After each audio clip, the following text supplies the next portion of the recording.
this in between, 'cause it's more divine. I can't reconcile this feeling, 'cause I remember when you had certainty. There is empty space where your body wants me next to mine. Nothing to embrace, but the loneliness on this cold night. Oh, this fever comes and goes. But the longer alone, the more I grow.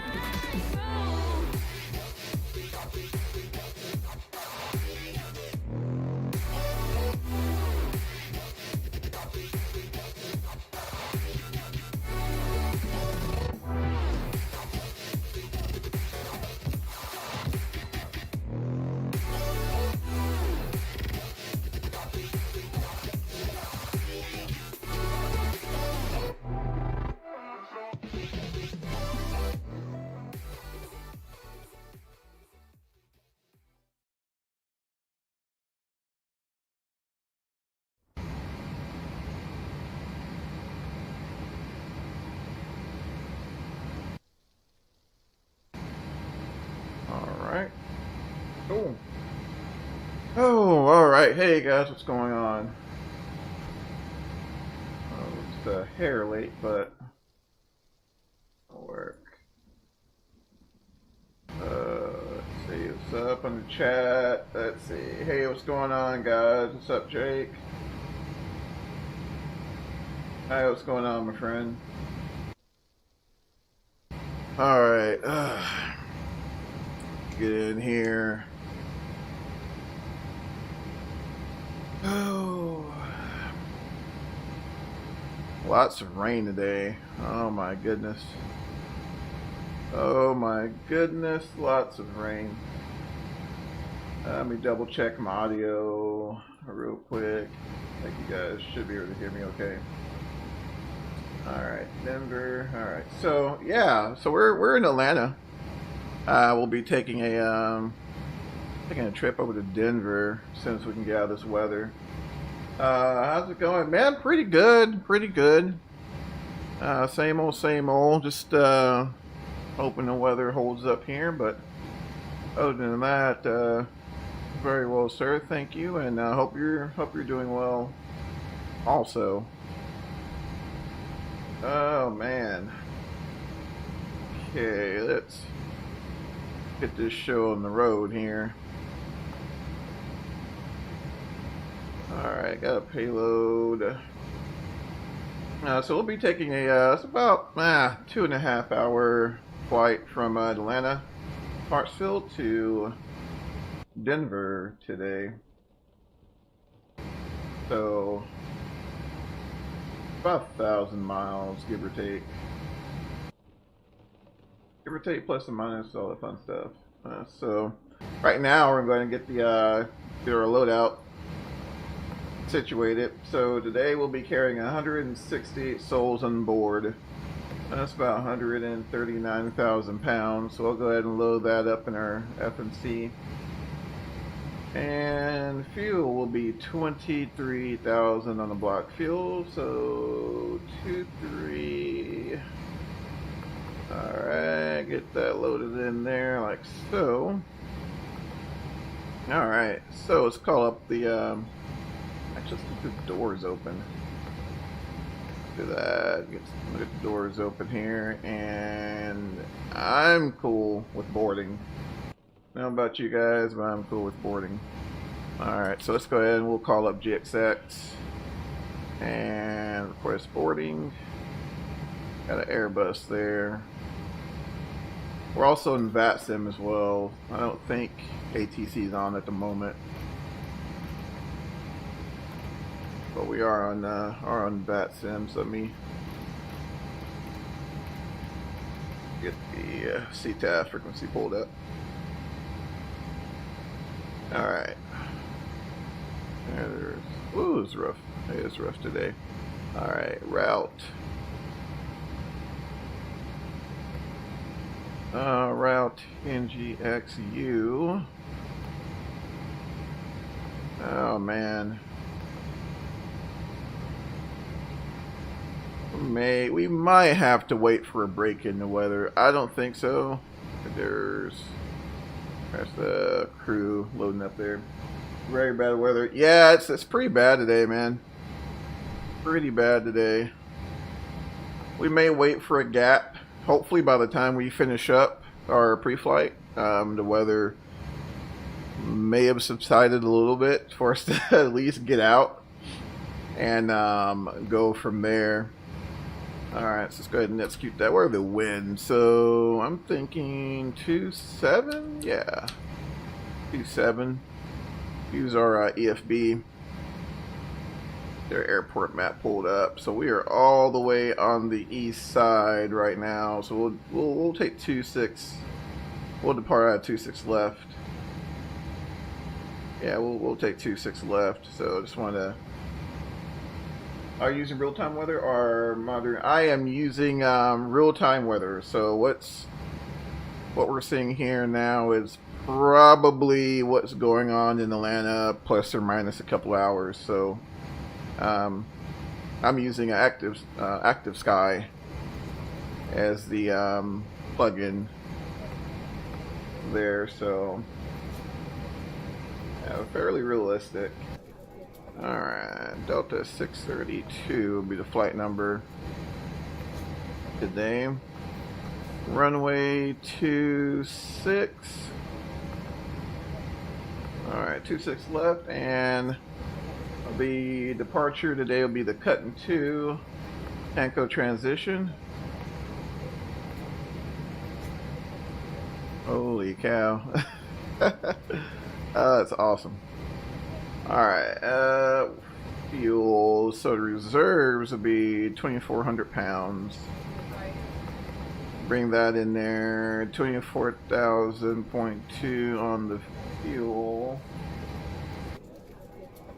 And I see there's planes taking off, so that's cool. Yeah, it may be a situation. I mean, right now it's calling for thunderstorms, but if you actually look at FlightAware or Flight 24, it may be a situation to where it's lightened up enough for aircraft to depart. And I mean, there's a lot of situations to where you may be, it may be a Atlanta traffic every 15. there may be a cell or something that's crossing the field. They'll wait for that cell to pass over the field, and then they'll start departing. So that's a possibility as well.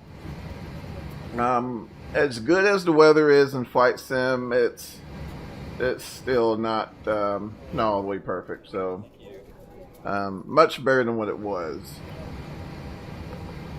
But I'll definitely take the challenge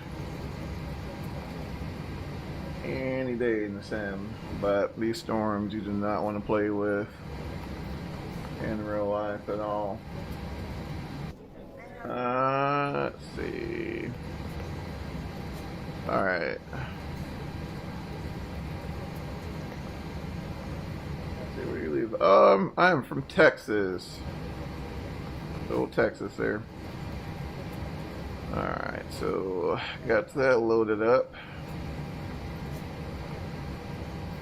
All right, so now we'll jump to the fuel calculations.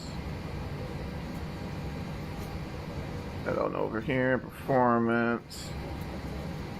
I don't know why I didn't let us bring it over, but 163,000 pounds there. Were you lucky? I think. I don't know. There's pros and cons to everywhere you live, man.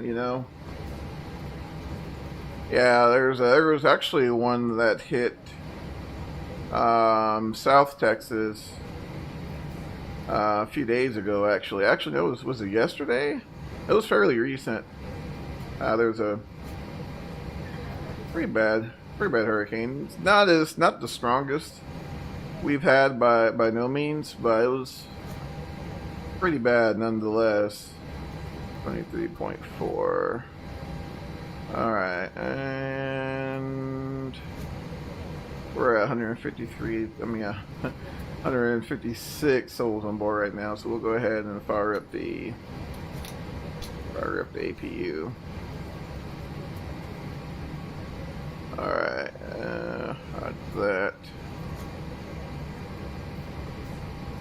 So much prep work.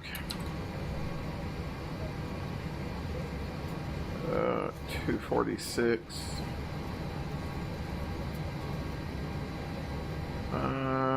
246 at 7. And pressure 3007. Alright, but yeah, it was. Heard they got quite a bit of rain down there.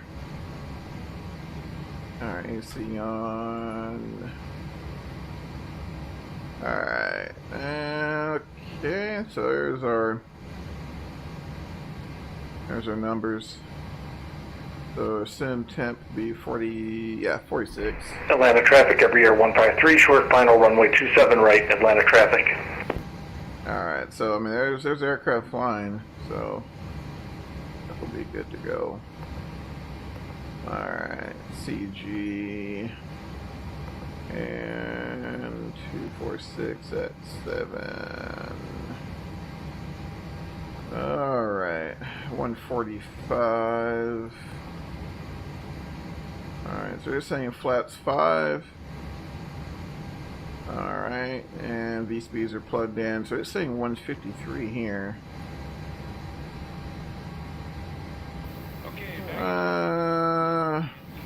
You know what? That's why. That's why. Alright, so yeah, we'll be taking off at fairly high speeds today, 153. Let's go ahead and shut those doors.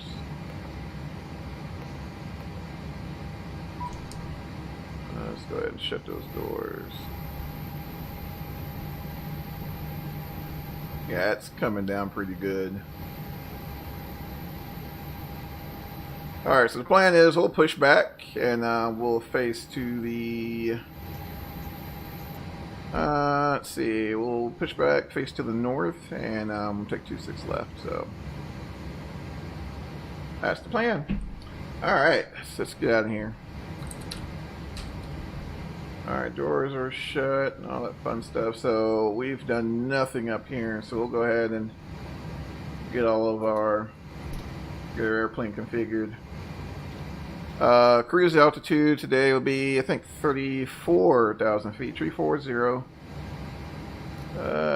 And yeah, Denver's field elevation is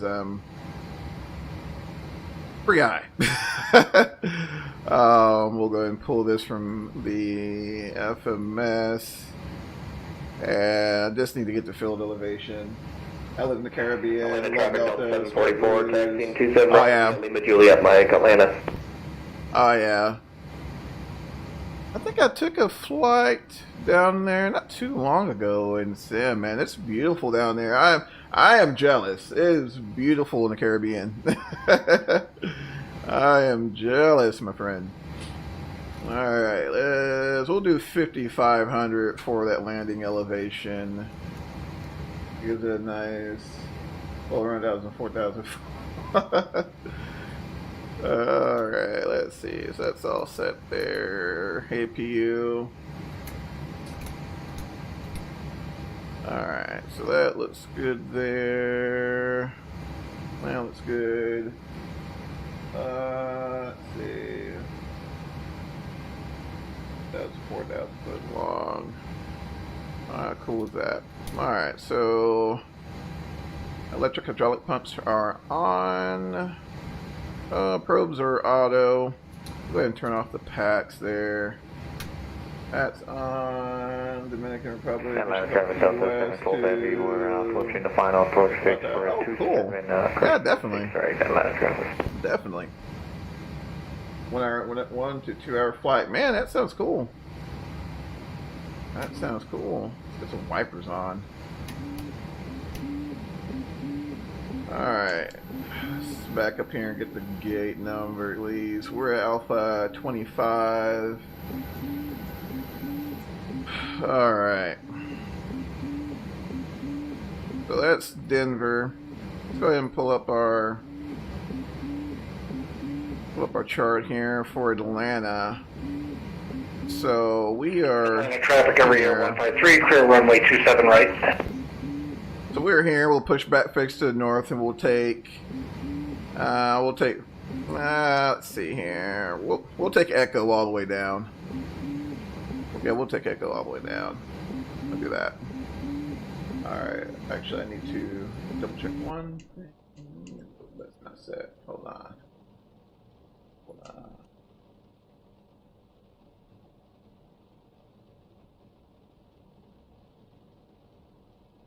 All right.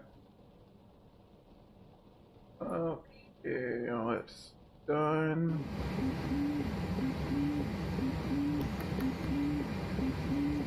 All right, transponder mode C. I believe on the departure. Double check departure real quick. Atlanta. Roger, Delta Social 526 right, Atlanta. I have no idea what that guy just said. Atlanta traffic, Delta 744, departing runway 27 right, Atlanta. Alright, so altitude, alright, 100 feet, so that's about right. Let's see. Do you have the X-Plane 11 version? Cool. Cool.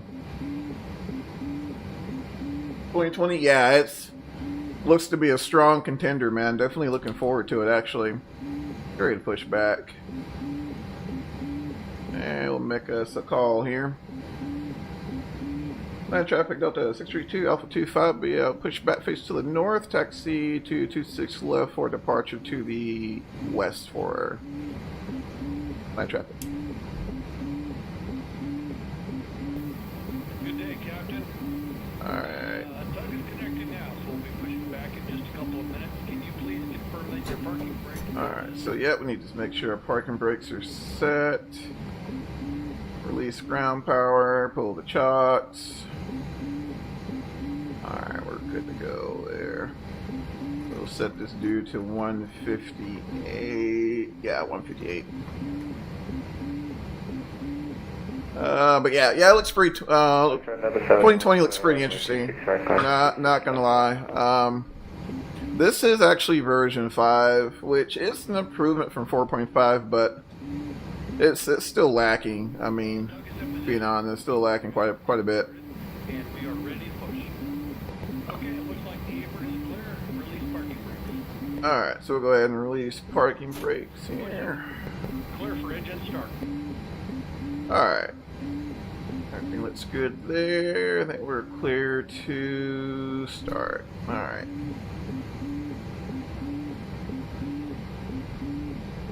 Alright, there's N2. And normally I wait about 19-20%, depending on how warm the engine is. It's fairly cold, so we can actually go ahead and bring in fuel now.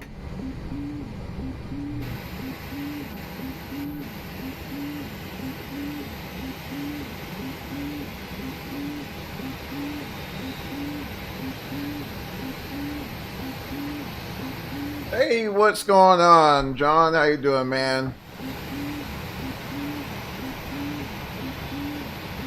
How are you doing?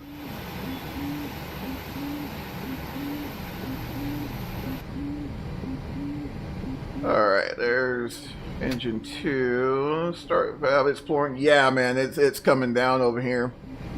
It is coming down. Alright, number 2 is on. Got voltage coming off the generator. We'll go ahead and connect that generator. Clear left. Go ahead and start left. And the KFCQ. Oh, man. Is it a long line over there, or looking at a pretty long wait? Alright, that's 18%. We'll go ahead and bring it in there. Pushback is complete. Set your parking brakes, please, and confirm. Alright, parking brake is set. For good engine start. Not anymore.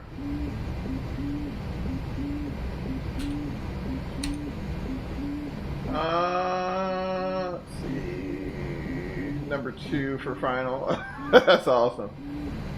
Oh man, he is he's doing his homework at the moment, so got him busy. Alright, generator 1 there. Go ahead and connect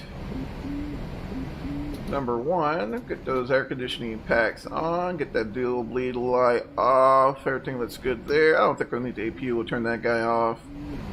Taxi light is on. Tug is disconnected, Captain, and clear. Bypass pin has been removed. Alright, we'll go ahead and get our V speeds confirmed. And 5.3 on the trim. Sweet. Alright, I think we're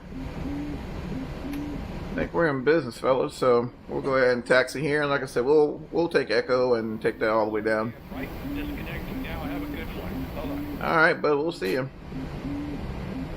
It's not a flight sim, but it's like a flight sim in the game. Yeah, he was, what is it, Roblox, I think he was. Is it Roblox, or have a Discord? Oh, cool, okay, okay.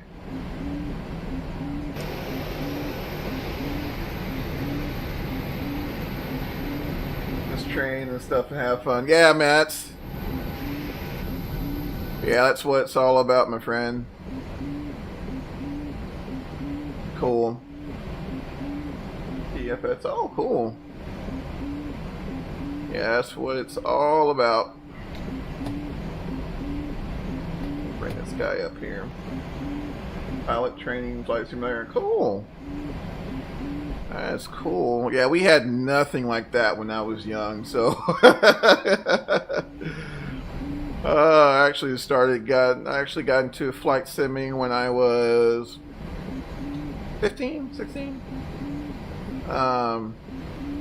That was back when, oh man, it was Microsoft Flight Simulator 5, I think. Yeah, we had nothing like that, and it looked terrible. It looked so bad. It looked so bad. It was one of those things you had to use your imagination on. Oh man, but that's too cool though. That is too cool. Land traffic Delta 632. Taxiing via Echo 26 left, departure to the west there. Land traffic. Alright, let's see here, make our way over. You know, let's just take Foxtrot. It's easy. We can take Foxtrot, and then Foxtrot in Atlanta kind of bleeds into Echo. It'll be a little easier for us. We have a lot of airplane behind us there, so we want to make sure we're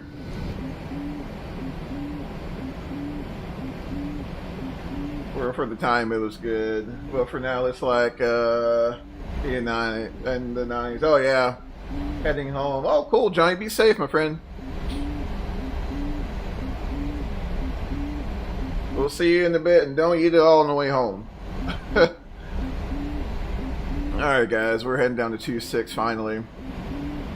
As we're going there, we're kind of, but yeah, for the time, man, it was you know, that's all we knew, right? So it was a fun experience. Definitely a fun experience.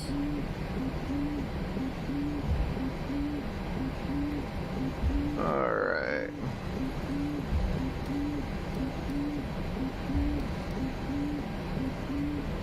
Let's see, we'll singer this guy up. Infected, Kentucky Fried, clean your hands. Oh man. Yeah, definitely want to take all the proper precautions there.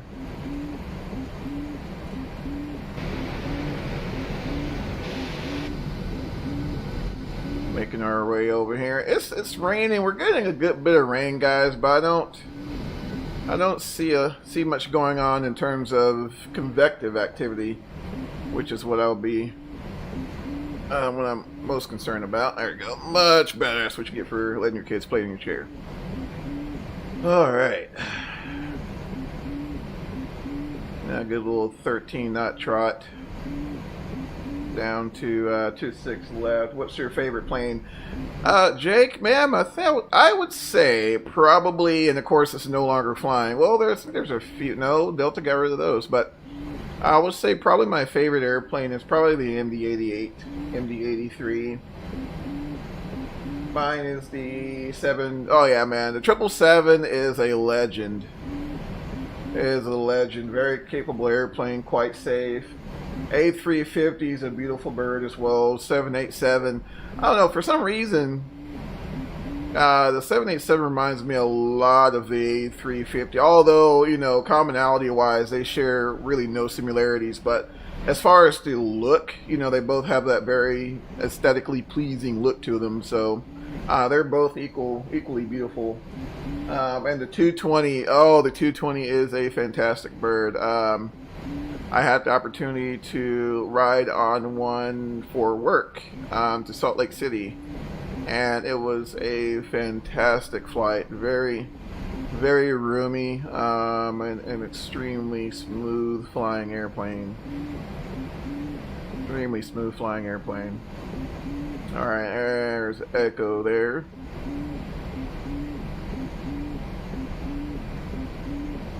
Oh yeah, man, for sure, for sure. I was really excited when I see my boarding pass, because prior to that, you know, you always hear about them, you know, the new kid on the block, the 220, but never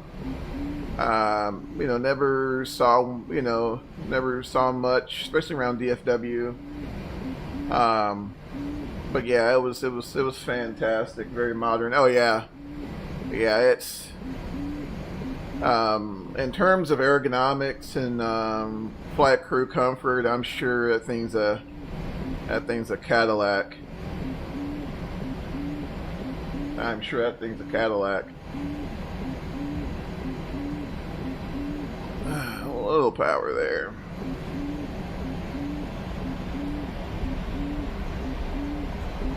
But yeah, I would say probably the MD-80 probably be my favorite.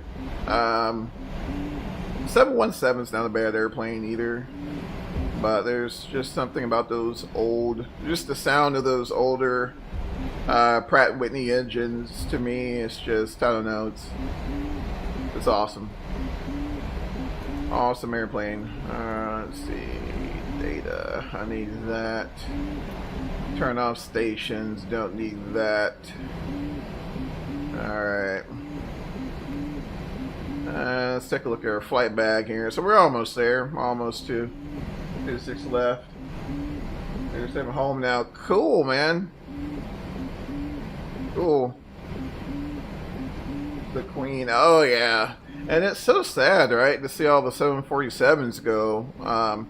I think Qantas, if I'm not mistaken, I'm thinking they're planning their... I think they've already done their last flight or something like that for, that was weird. But,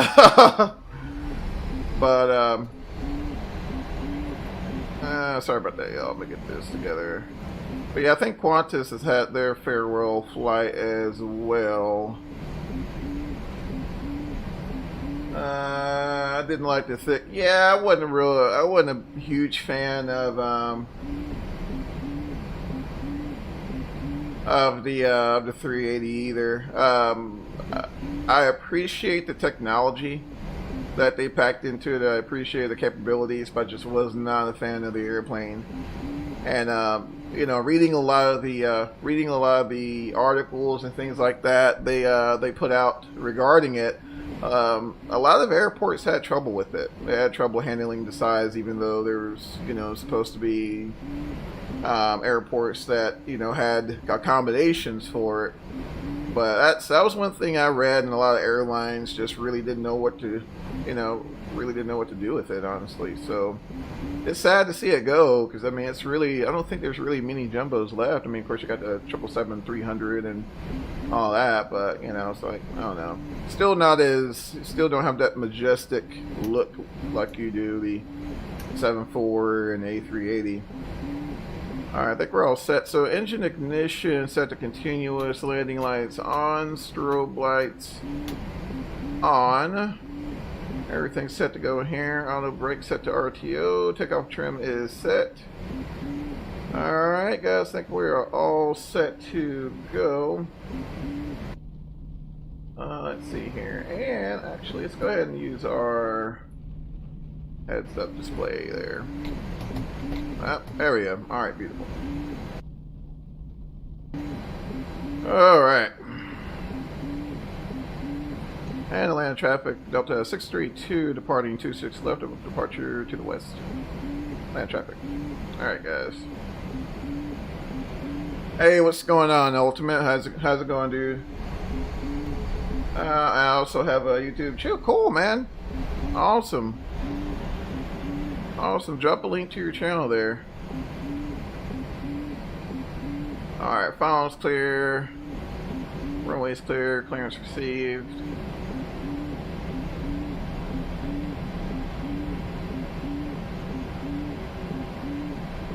Just double checking the MCP, make sure everything looks good there as well. Alright.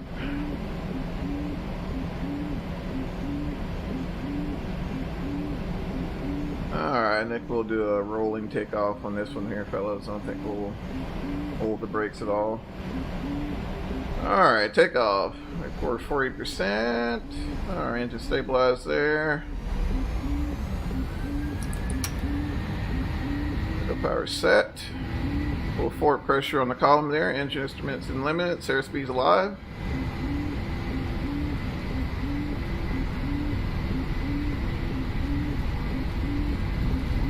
Hey knots. 100 knots neutral.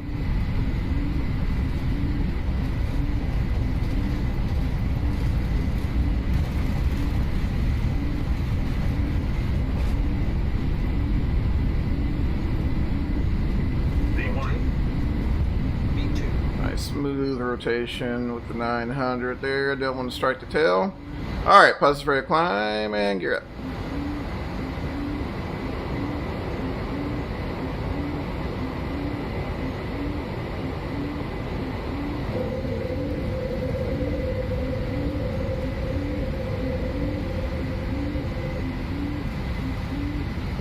Alright. A little bumpy up there today, not too bad though.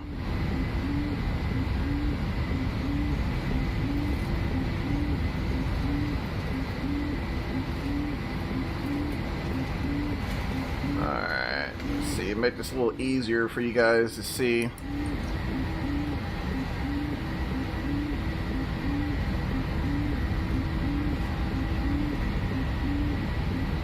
Alright.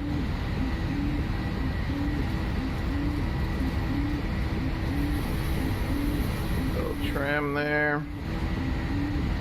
Alright, flaps 2.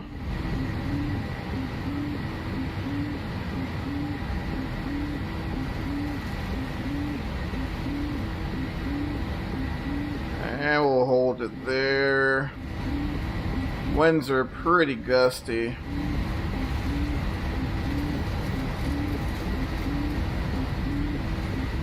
Hold those flaps for a little bit. Little nose down trim. There we go. Looks like she's lining out nicely there. Alright, we'll go ahead and call flaps 1.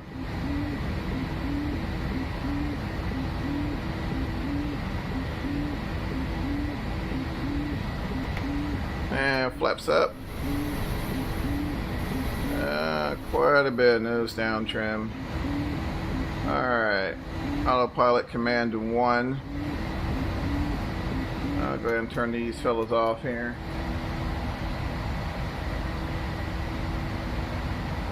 Alright. And traffic, Delta 632, clear 26 left, departure to the west. And traffic. Alright, looks like we're climbing there nicely. Man, look at the rain. Woo!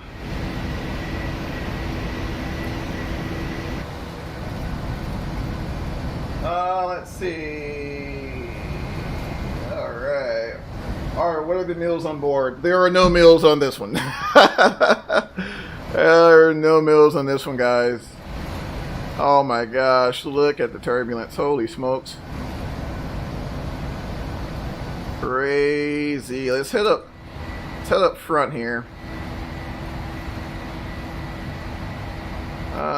Let's see, should have some sort of, alright. Turn this up. Oh goodness, look at that. Woo! Let's zoom this in here.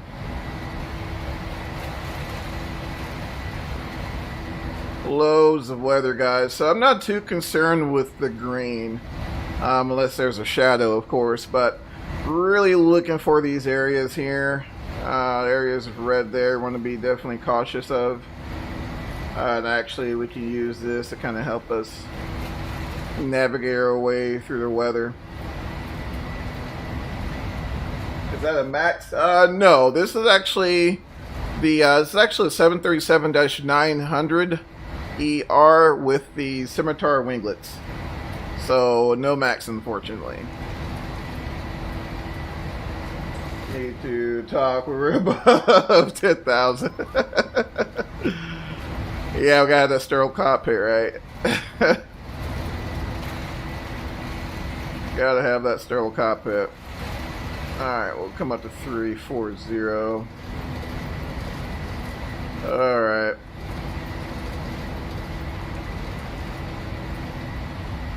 Let's see here. Actually, I think we'll lower our climb rate here a little bit. Not liking our airspeed there. Alright, there's 10,000 there. We'll bring the landing lights off, but we'll keep the seatbelt signs on until we pick our way through this weather. Got a sail here as well, so we'll put the aircraft in heading mode.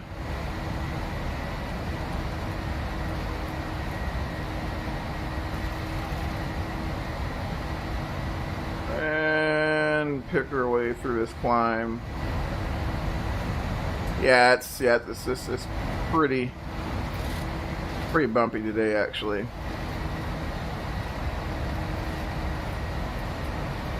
Pretty bumpy today. Alright, so we'll go ahead and put the airplane back into VNAV, back into a VNAV climb. And I think we should be good to go, y'all. However, we'll keep an eye out here for any more crazy weather.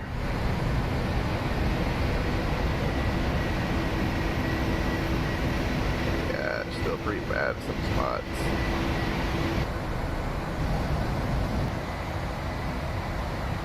Still pretty bad in some spots.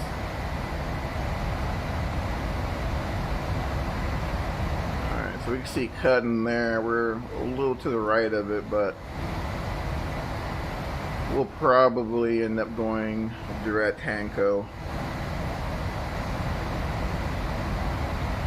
Yeah, it was the way the camera was angled. Sometimes you pick up a little rain there. Let's see here. Engine ignition off.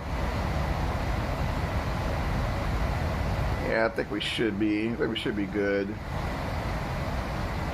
Yeah, now if we go outside, yeah, it should be. Yeah, there's not a whole lot of rain there. Not a whole lot of rain.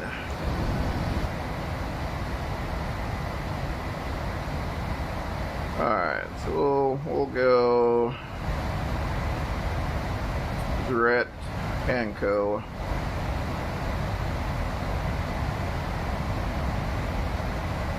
Alright, y'all, I think we're all set. Everything looks good. Engine instruments look good. And we're out of that weather. Will you ever fly in Europe? I do fly. I do fly to Europe from time to time, despite my experiences in Europe.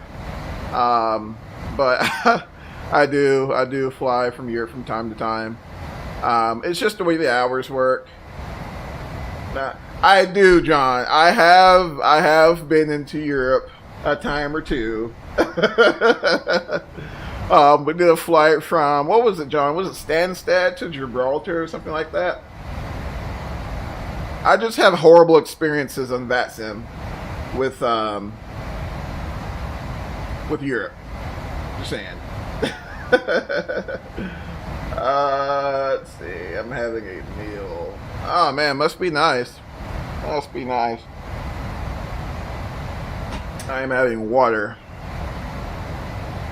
Alright, 17,000 there. Oh, really? Cool. Amsterdam? Awesome.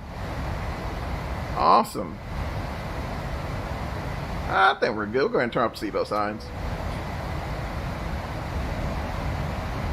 Oh my goodness. Yeah, Amsterdam. Oh my gosh, it's beautiful over there.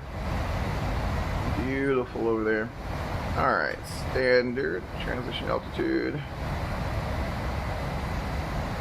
Alright.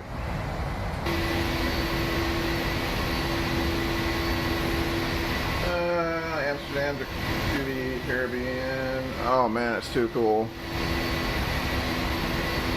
Too cool. 2 airlines. Oh man. I'm trying to think where else I've seen that airline. I think they go into Dubrovnik as well. I can screw that up. Dominican Republic. Yeah, man, it's, oh my gosh, it's beautiful.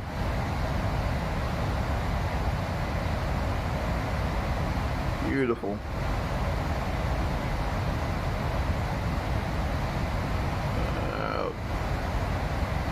Long enough, 4,000 feet. Wow. Let's see, 4,000 foot. You can definitely squeeze an RJ into there. It'll be tight, but they use their 787-8 or 9. I think that's where I've seen them from. I see a lot of their, other 787s. I'm gonna bring the lighting down a little bit, y'all. It's a little too bright for my taste. Let's see, bring the lighting down just a hair, just a smidget.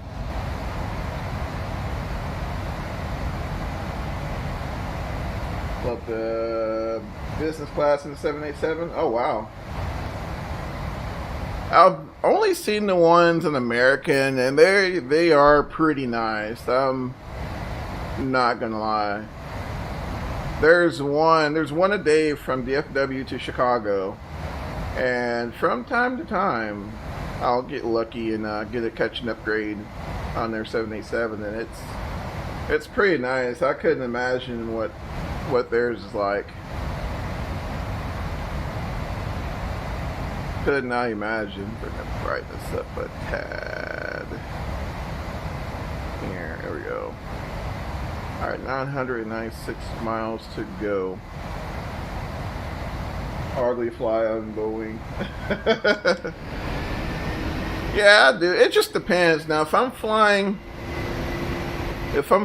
Southwest, of course, I'll end up on the -7 or -8 all the time. But if it's Southern Airlines, I usually end up on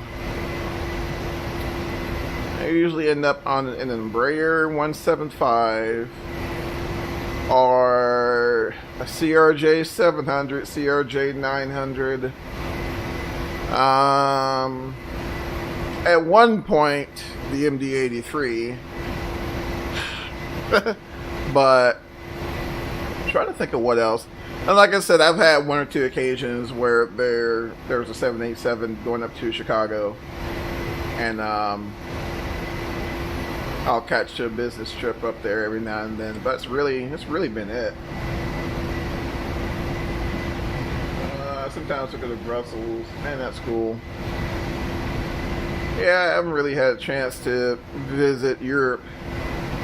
No 190. In fact, I think American is working on getting rid of the majority of their 190s. Why? I don't know. Of course, I'm willing to assume it's due to, with everything going on. But even before the pandemic, Long time no see. Did you hear Vatsim Day 1 2020? Yes, sir. Yeah. Day 1 Vatsim. That's going to be pretty nice. But I don't know. Are they... Unplug this guy for right now.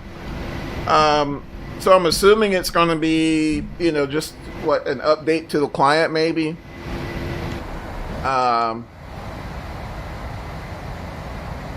You know, maybe an update to the client and to where it'll see 2020, I'm assuming. No comment. Yep. The ATC for me in the game is so stressful. Yeah, every now and then they'll have events on Vatsim. Man, whatever. What's going on, Art? How's it going, my man?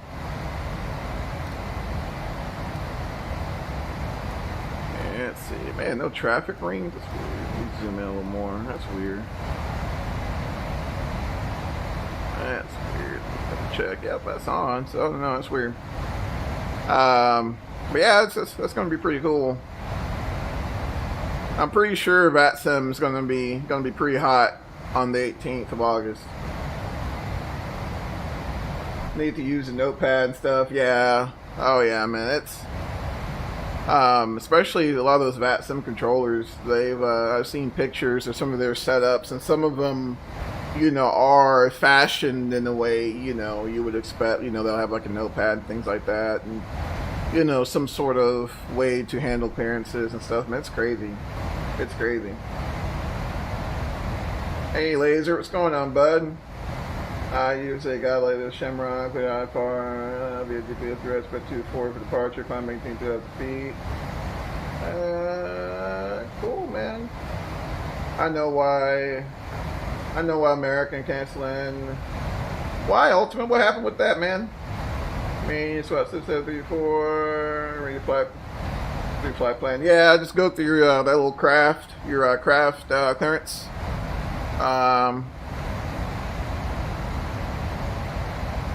Your crab structure, clearance route, altitude, frequency, transponder. But yeah, going back to American, man. I know it was weird because I mean they were still fairly new. The 190s were, and all of a sudden they started pulling them. They started pulling them. It was crazy. It was crazy. I'm really surprised we hadn't ran into a center or anybody.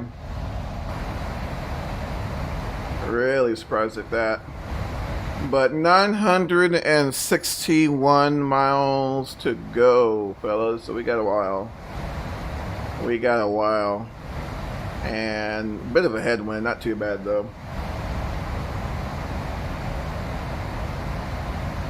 Just looking to try to get above this weather. Let's see the. Would you rather 172? There we go, my man. Dash 900. Would you rather 172 or the G1000? Well, I've flown both, and I will say, if you're comfortable with the G1000, then the availability of information is nice, but at the same time, it can be a little overwhelming, especially if you're not used to it. Just my personal opinion, I think starting out, I think everyone should start out with you know, your old school steam gauge 172 or diamond or what have you, just to become accustomed.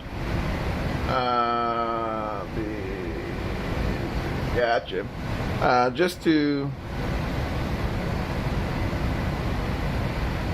the 190 is really nice. Really, yeah, I hadn't had the opportunity to jump on the 190. Did Boeing get their engine issue fixed? Man, I don't know. They're having some problems with the Max. It's almost a situation to where I don't know. I don't know. The FAA is giving them a lot of grief, man. A lot of grief over the Max. And now, oh yeah, so that's what it was. So I guess with all the aircraft being put in storage, like for example, you know, Southwest has a gazillion 737, so they're putting them up in storage, right? Well, as they're starting to pull some of these aircraft and bring them back into service, they're noticing signs of corrosion.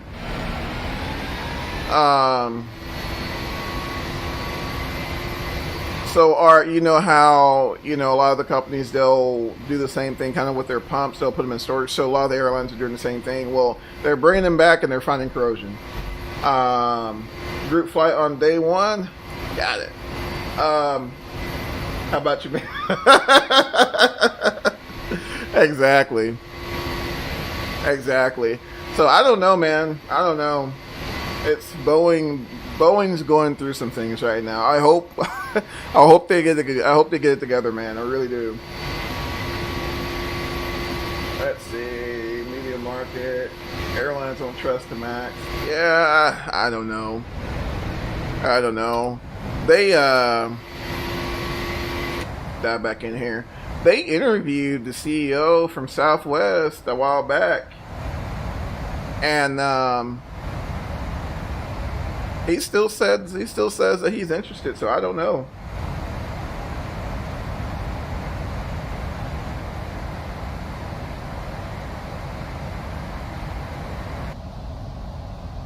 So much money lost. Yeah, man, it's a lot of people. A lot of people losing on investments. Like the original. Oh man, but yeah, it's crazy, man. I don't know when that thing's coming out. I really don't. Especially with, you know, this whole, you know, with the whole pandemic thing going on. I don't know. It's just not looking too good, really, for airlines in general. But yeah, man, that KM livery is super nice. I'll tell you one that just that I saw not too long ago. Allegiant has a special livery for it's on the A320, if I'm not mistaken, and you know, the special liveries that they have of like movies and things like that. Well, they did one with, I'm not sure if it's a Pixar show movie or what, but Spies, I think, or something like that, and it's beautiful. It's beautiful. Actually, let me see if I can find it. Let me see here. Allegiant Spies, like something like that. See if I can find it. Let's see if I can find it.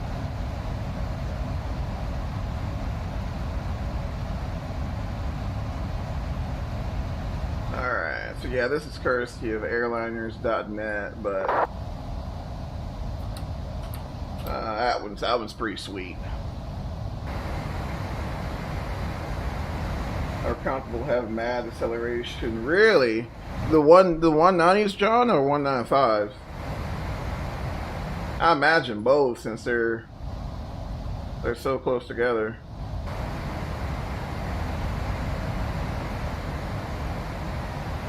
Well, chat later. Oh man, cool. We'll see you later, bud. See you in a bit, man.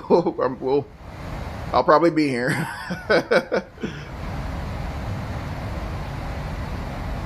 Still got 916 miles to go, guys.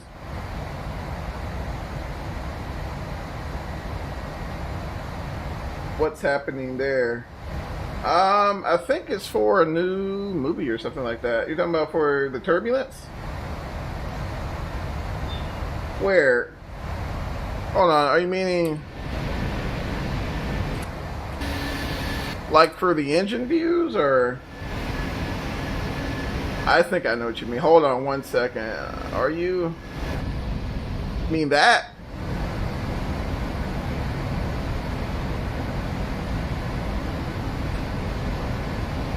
Just got to move out of the jet wash there. That's all that is. Just kind of stuck in the jet wash, but yeah, this is a 900, and so you have two designs on the wingtips there. You have some that sport the. They go to the screenshot channel on Discord server. Gotcha. You got the blended wing design, which doesn't have this little dip here, and then you also have the scimitar, which is what we're looking at here. So it's, you know, it's easy. I guess it's easily misconstrued sometimes as a max, but you don't have those. You know, you don't have the next generation engines on them. But yeah, it's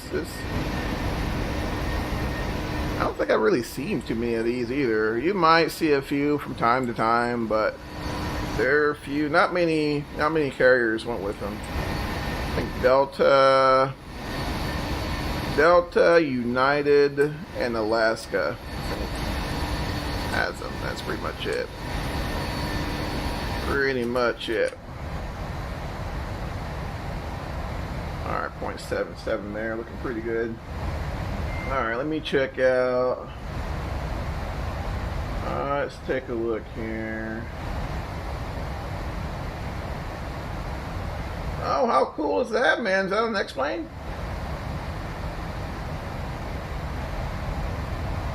Yeah, I love that Southwest livery. Love that Southwest livery.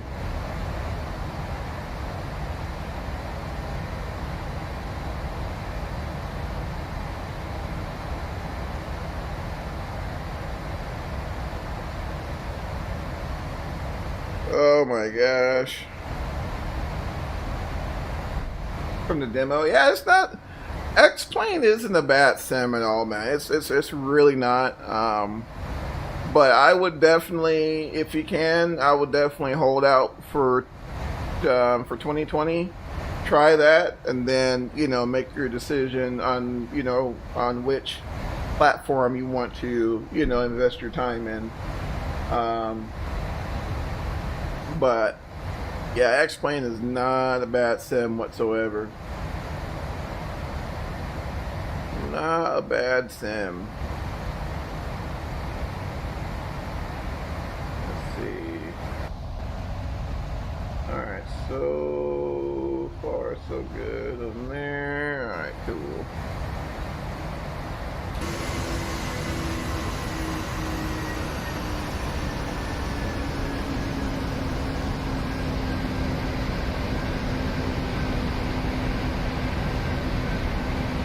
There's nothing but overcast here. Holy smokes.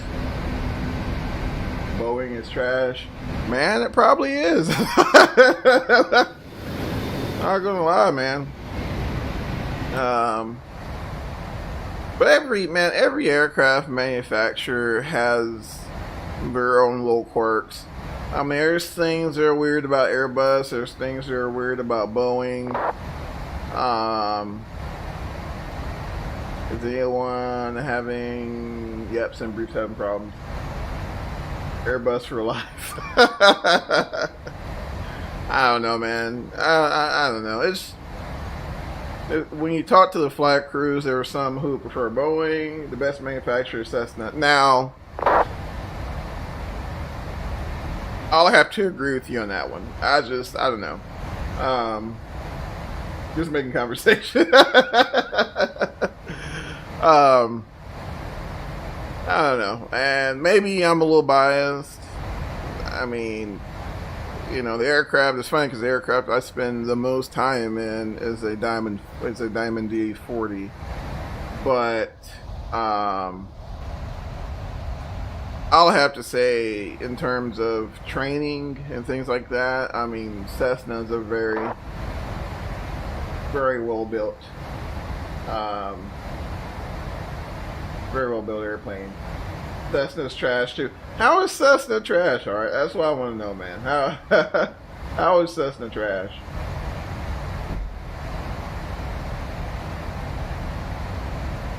How is it trash? That's what I want to know.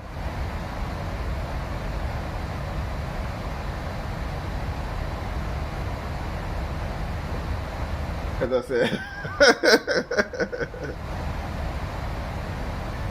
Well, here's one. Dodge is terrible. Gotcha.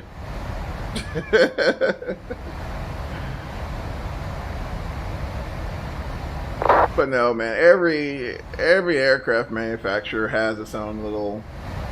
I'm gonna get some popcorn. Awesome, man. You may need it, my friend. You may need it. All right, but we'll see you in a bit. Oh man, I thought we were friends. Up on my desk, yeah, man. No, we're still cool, man. No, in all reality, now that we're talking about trucks, especially with cabin size, man, I don't know, man. Dodge hasn't beat. I know. I don't have to about aviation. Nah, I'm messing with you, man. But no, I mean, dude, Dodge is stepped up their game big time, man. Their interiors are hard to beat. Hard to beat.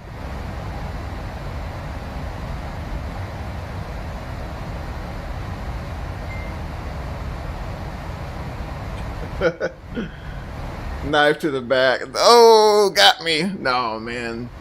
But no, you remember I told you I test drove that, how we get a new Concorde? Man, I don't know. See, the problem, Jake, is they're so expensive, man. They're so expensive to operate. As much as I would love to see another Concorde, I just don't see it happening. I think Boeing at one point was working on a prototype. They had a few drawings here and there, but I don't know. I don't think we're going to see one in a long time. Well, yeah, for a while, a lot of the public was blaming the Concorde for accelerating global warming. So where that's true or not, I don't know. But that's, I mean, you'll hear that argument. But I mean, I think what really killed it was the cost. They were just parts are expensive for it. The tires, even like the tires, are insanely expensive on the Concorde. Insanely expensive. I remember someone tossed a figure out there, man, but I can't remember it to save my life. But actually, let's see if I can turn that down a little bit. But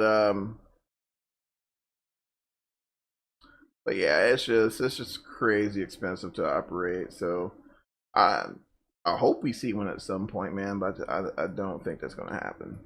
Not anytime soon, at least. Not anytime soon.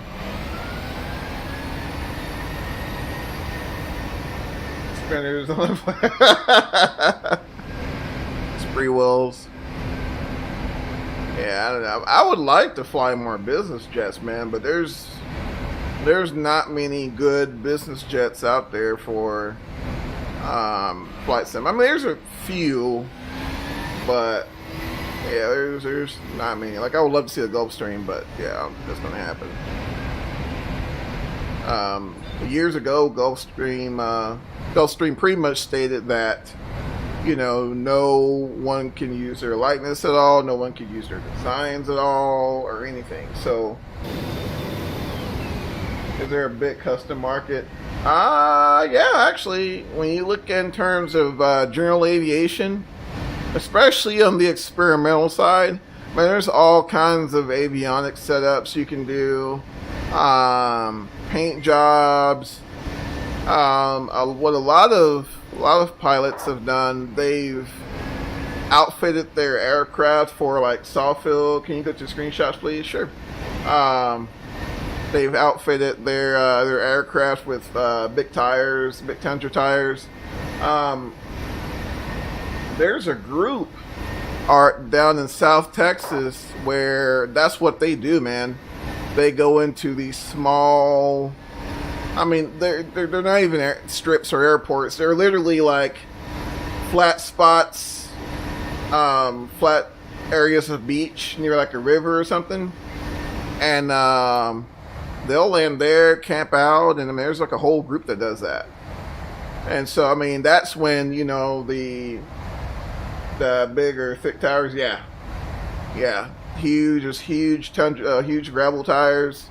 They'll upgrade the struts on them, add different things to keep the gravel from getting into the engine, things like that. There's one actually there's actually a mod for the Cessna that makes it much more stable, as if it wasn't already a stable airplane to begin with. Much more stable to fly at slow airspeeds. Hey Mike, what's going on, man? You on lunch break? Did you get some of that chicken John had? That was wrong what John did, man. Yeah, I would say a Twin Otter. Oh yeah, to me, yeah, the Twin Otter and the Pilatus PC6. I don't think that. I mean, it could probably land on my street out here and take off just fine. Like, lunch break, yeah, I hear that, man. Yeah, I decided to take the old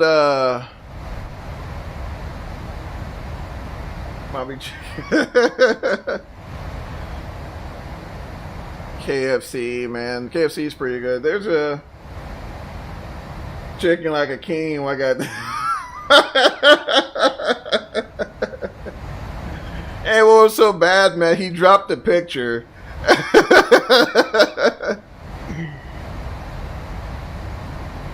You know, dropped the picture, man, as if no one was, you know, during lunchtime, you know, when everybody's starving.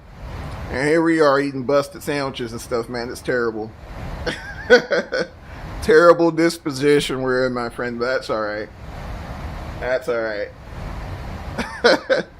Oh man, but yeah, Mike, man, we're in the 737-900 heading on to forgot where we're going. Denver. That's where we're going. Mike coming story. Oh yeah, the legend, right? We're talking about another Mike, Michael. Oh man, that guy.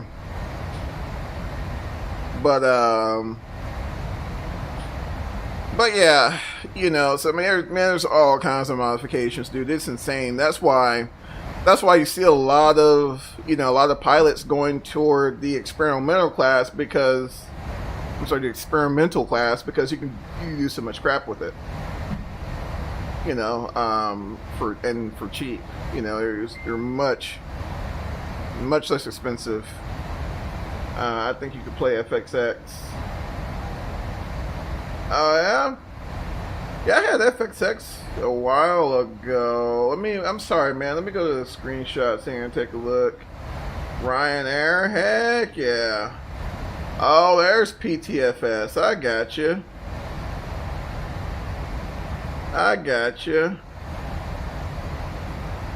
Ah, look at that, man. That's pretty cool. Co-pilot, passenger. Man, that's too cool. Yeah, we had nothing like that, man, while I was coming up. That's cool. Because of the multiplayer, yeah. Yeah, that is too cool, man. Too cool. Turbo. Well, there are turbo kits that you can install on aircraft. Not so much for the 4 cylinders. I haven't seen them, but I know a lot of the 6s. You can get them turbocharged. A lot of the turbo props used to use water methanol injection back in the day, Art. And the reason being is for like hot days. Let's say you're out in Midland, you know, it's really hot. And we all know what heat does to the engines, right? It lowers their performance. So what they'll do, they'll use water methanol to lower the temperatures inside the turbine.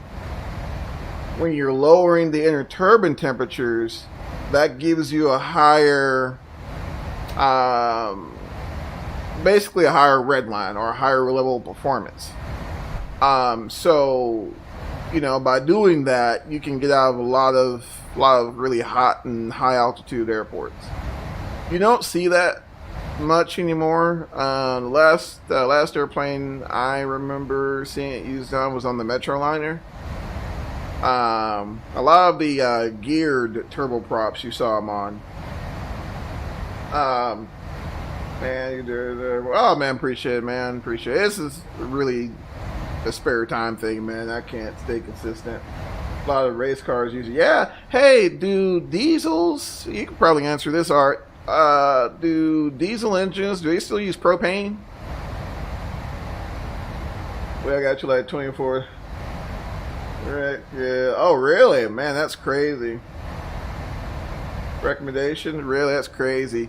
Man, that's the problem, Jake. Man, I don't, with my schedule, I don't have time to stream as consistently as I would like. So, you know, every now and then I'll get times to, you know, get more content up, right? But, man, it's just so hard. And that's what the algorithm looks for at the end of the day. It looks for consistency, you know, and, yeah, it's you know, it's pretty tough to do at times. But yeah, man, there's tons of, you know, tons of aftermarket add-ons airplanes use. Trying to think if there was nitrous used. They make performance kits for them as well as water meth kits. Yeah. Like I said, man, back in the day, water methanol was the thing. Like even a lot of jets used it. But like I said, they used it. I'm gonna tell you, they used it to cool off the inner turbine tip. So whereas let's say your inner turbine temp was like up here, you know, you might, you know, let's say, you know, the inner turbine temp will be up to 800 degrees Celsius. Well, water methanol may buy you, you know, I'll just be on the conservative side, you know, 100 degrees Celsius. You know, so that's, you know, a few extra pounds of torque on the turboprop you can use, right? Well, should I go beer before you believe? Man, you got it, man.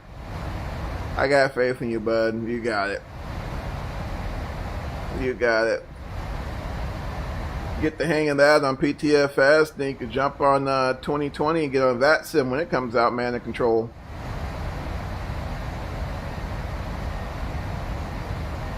I'm scared. Nah, man, just dive in there and do it, bud. You got it.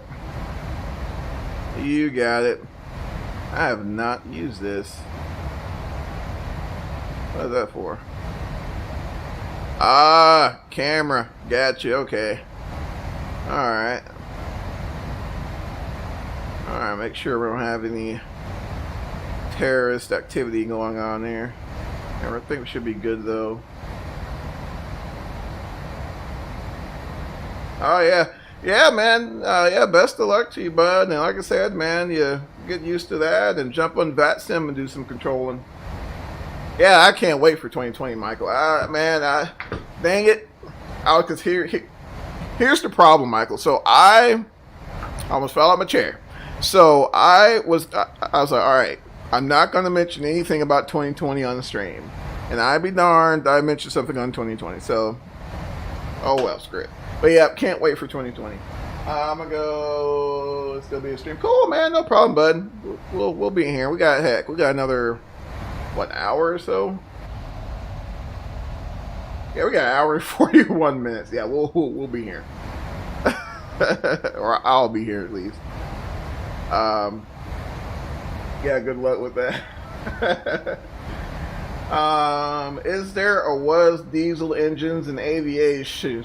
Are there diesel engines in aviation? Yes, sir, there are diesel engines in aviation. In fact, I'm about to drop you a link, and this is probably this would be my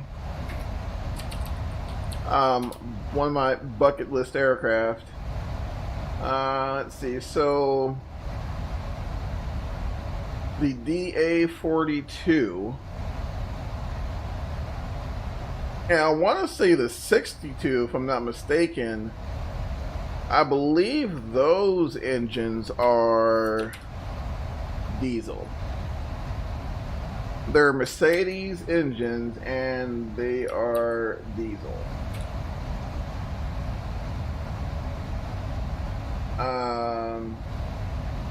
Started saying again, same boards, and it's and no, started in the same boards. That's a fun airport. That's a fun airport. But yeah, the DA62, man, that uses two, I want to say the engines, there are two 6-cylinder Mercedes diesel engines. There may be 4 cylinders, but I know they're made for Mercedes, and I know they're diesel. And I know that airplane's about 1.2 million, if I'm not mistaken. Yeah, so let me see here. Piston power, let me look. Let me go back here and look.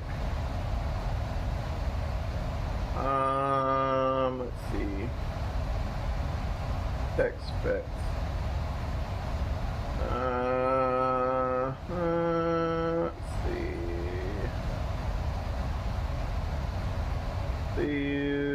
Okay, so. Alright, so you can put Jet A in it, but I want to say, how many cylinders? I don't say.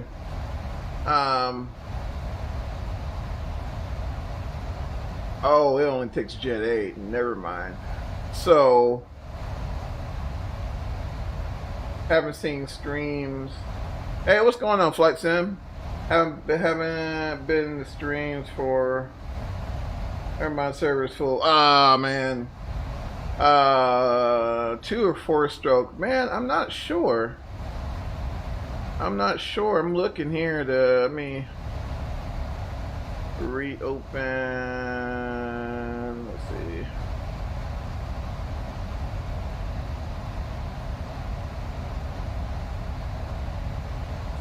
I'll get ATIS info ready. Cool. I've been up to date with flights in the past 2 weeks. Man, no Flight Sim, I'll be honest with you, man. It's been, I got these streams up for, just to hang out with you guys, man, but I'm kind of been the same way. I haven't been really just flight simming on my own. I don't know. I'm not going to say the word, but yeah, I'm waiting for that as well. Our jets burn diesel, 100% diesel engines. So Jet A, man, is really close to diesel, and in fact, a lot of the King Airs can run both. There's some that can run, I think it's like AV100 or something like that, and then there's some that can run AV100 and Jet A. Now, it's the additives that we need to refund credit cards. Add-ons 2020 comes out. Oh man, not trying to hear nothing until 2020 comes out. Our jets can, yeah, they can. I mean, that's really all Jet A is, man. It's diesel. All right, that's basically what it is. Minus some additives, some anti-freezing agents, things like that. That's basically all it is, man. It's diesel. In fact, like if you get Jet A in your hands, it has that consistency of diesel. But let me see here. DA42 diesel. Oh, I'm looking now, man. I'm looking now. Alright, so yeah, they're Jet A fueled 4-cylinder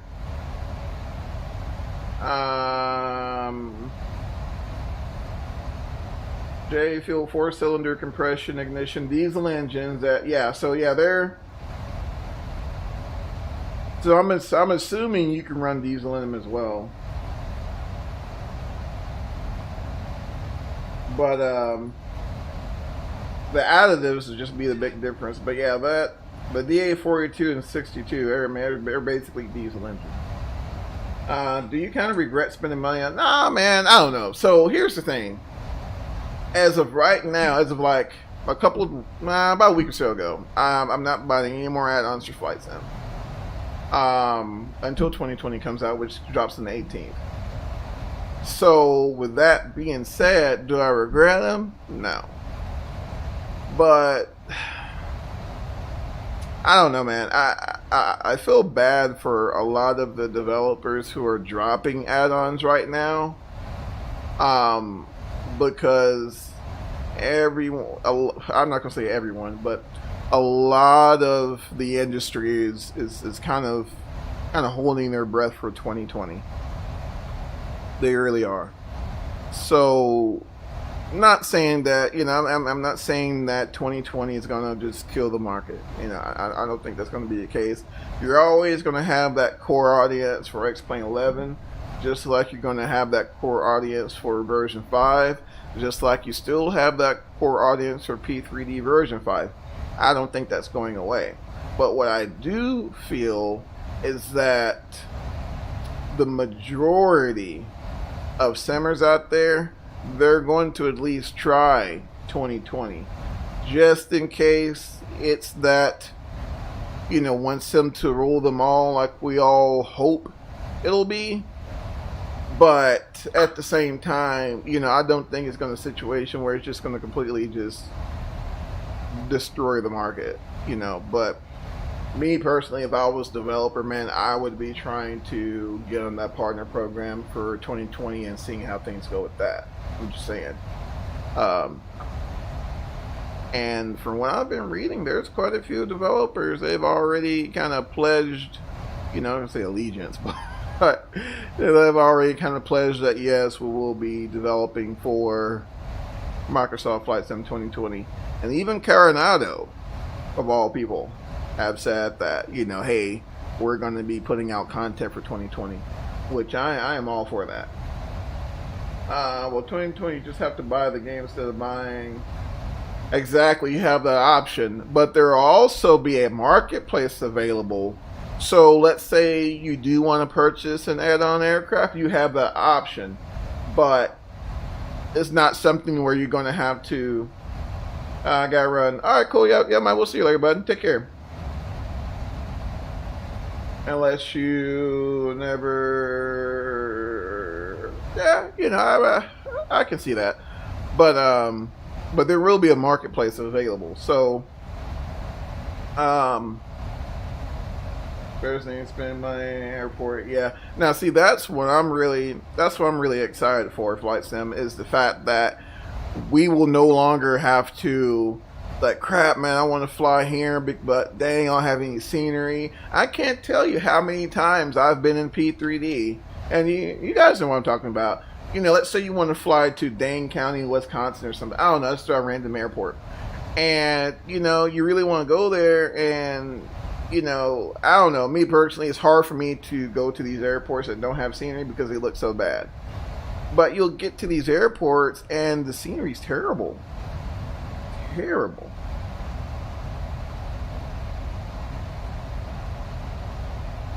It looks like, yeah. I mean, it leaves a lot to be desired. Rest in peace, man. It leaves a lot to be desired, man. You know, and yeah, it leaves a lot to be desired, Flight Sim. There's, you know, I'm not gonna lie to you, and you know, especially looking at the visuals for 2020, you know, it's, and then you go back to, oh, thanks for the likes, by the way, y'all appreciate it. Then going back into, man, thanks for the likes, holy cow, y'all appreciate it, thanks for the love, man. But you know, and then it's like, you know, you watch these videos, right, and then, you know, you jump back into X-Plane 11 or you jump back into P3D, and it's I don't know, guys, I don't know.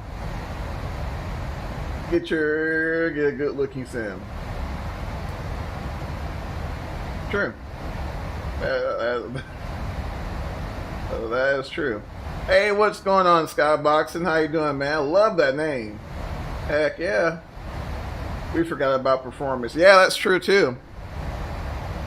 Let's see. If you had a oh man. Let's see here.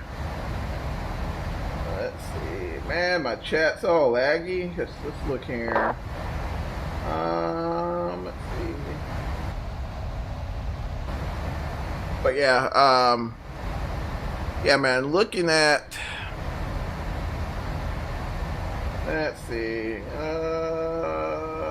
man. I appreciate it, guys. I really do, man. But man, appreciate you, Jake. But yeah, y'all, it's it's hard to be exposed to credit card joy. No, don't steal anybody's credit card and join anything, y'all. And join anything. And I've said this before, like I would do this whether I'm streaming it or not. So why not stream it and hang out with you guys? So I don't know. That's just me. Well, oh man, you guys are awesome. Oh man, but yeah, just you guys are awesome. Okay, car Fortnite skin, $10,000. Get out of here. Buy stuff with permission. That's good, Jake. That's good. I tell my son the same thing. $10,000 in Fortnite, man. Get out of here. Really? Holy cow.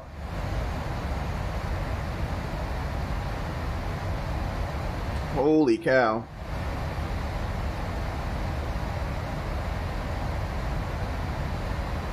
Wow. Okay, that's just, oh my gosh. That's total I got yesterday. Next plane was 70. Total I got yesterday. Next plane was 70 FPS.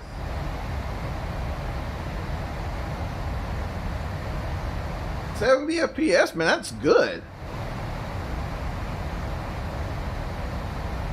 Oh man, get out of here, Flight Sim. What? No.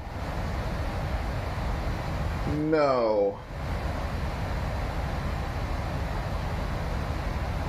No. That's terrible. That is terrible.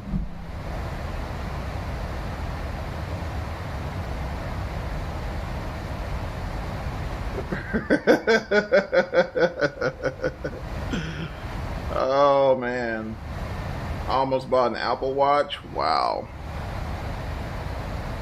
Yeah, that's insane, man. But that's stealing. Heck yeah, that's stealing. Heck yeah. But yeah, I mean, there's no sense to me in me lying, fellas. I'm definitely looking forward to 2020. I think it's going to change the way, in terms, we sim in terms of performance and everything. Like I really do, really do. The Make-A-Wish spending sprees, 18 taking them to jail. That's my brother with my dad's credit card. That's crazy. Wow. For 4 years, make my own gaming rig. Oh man, no. So I'm gonna tell you, aviation. What I did, I just got online and I started. I bought when I first bought my rig years ago, man. My first one, I started. I'll save up my money and I'll get like a $40, $50 case, I'll save up my money and then I may get like a $60, $70 motherboard. And, I'll wait till I find like a good deal on like a power supply, things like that. You don't necessarily have to build it out all at one time. Do you know Swiss 001 or Captain Canada? Not familiar with Swiss 001, but I do watch Captain Canada's content, man. He's really good. Really good.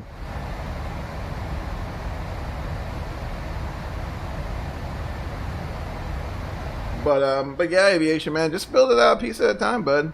You don't have to rush. All this, all the games and the Sims and everything, man, that will be here when you're done. I promise you, they're not going anywhere. I'll send you the things I'm thinking of getting here. Cool, yeah. Does he vape? Oh, he's a vapor? Gotcha. Hey, that's his thing, man. Air Force Proud. Yeah. Yeah, I've heard of Air Force Proud. I hadn't watched much of his content, but I've heard of him. Never mind, I can't. Ah, man. But, you know, just, man, piece by piece, man. Don't rush it. You know, take your time. You know, you come up on 60 bucks, get you a case. You come up on, you know, 70, 80 bucks, get you a motherboard, and just kind of go from there, you know. You know, at least, you know, that'll get you going. Imagine he becomes a real pilot, GoPro live streams, he vapes. So I used to work with a captain who smoked, and there's a lot of things that happen, especially back then. There's a lot of things that happened in the airlines that, you know, are kind of, I guess, taboo. But man, we would, especially if we had like a 40-minute, 50-minute turn, man, he'll jump out, walk around the side where really no one can see him, and buy him up a cigarette. You know, I mean, what was I gonna say? Yeah. Let's see, I'm getting into its case, motherboard, 4 gigs, RAM. Okay. I don't want to blame. Oh man, I don't know. I'll have to check in with him and see. Let's see. DDR4, 16 gigs of RAM, 2 terabyte SSD, 2080 Super. Deal. Ah, gotcha. Okay. Gotcha.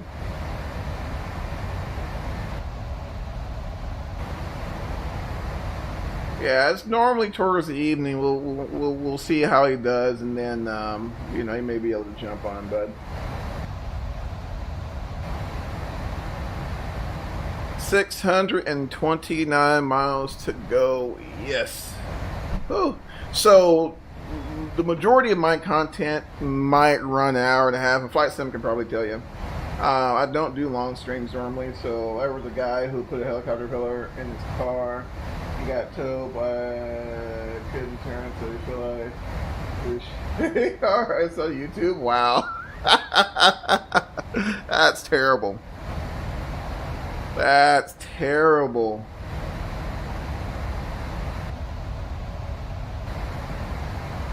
That is terrible. I'm really surprised we have ran into we've had no ATC at all today, and that's unusual.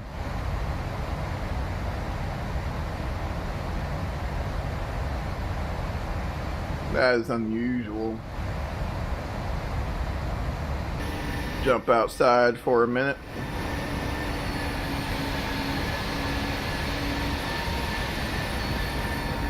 Love this paint color.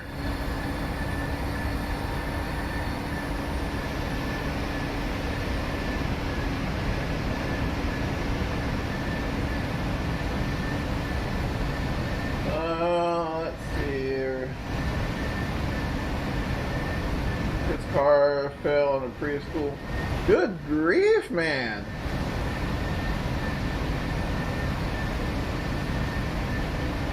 Holy smokes. That's insane.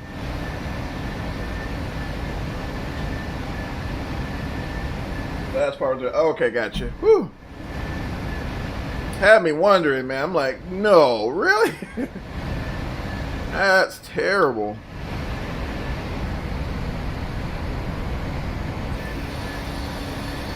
That is terrible.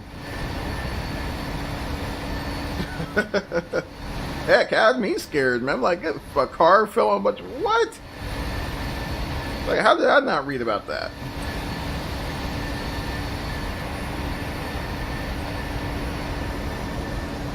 I've been told PMDGs 7.3 is supposed to make its way into 2020, but I don't know. Oh, do you think this is a good idea? How much homework does he have? Seems like a lot. Well, we keep him busy, Jake. We keep him busy, man. I want to fly 10 fuel in my neighbor house and dump fuel on his house. Oh, good grief, man. Why? Why would you want to do something like that?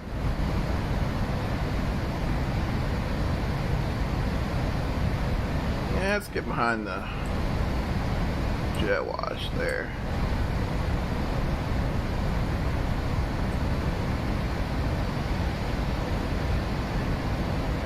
He used to yell at me while I was low, man. Oh my gosh. Sometimes, man, you gotta let bygones be bygones, right?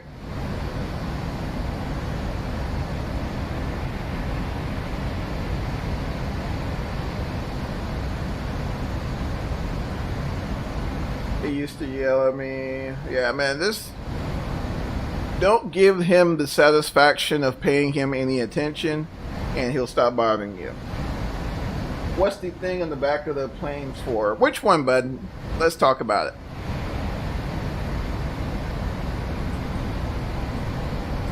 Yep, so this is the Apu exhaust. So the little tiny jet engine that's inside, that's the exhaust port. And on the side, on the 737s, this guy here is the intake. So when you turn on the APU, the flap opens right here and sucks in air, and the exhaust comes out the back. That's all that is. Used to call it the plane's butt. He smokes. Oh man, that's terrible. That's terrible. No, not that one. Which one? This guy here?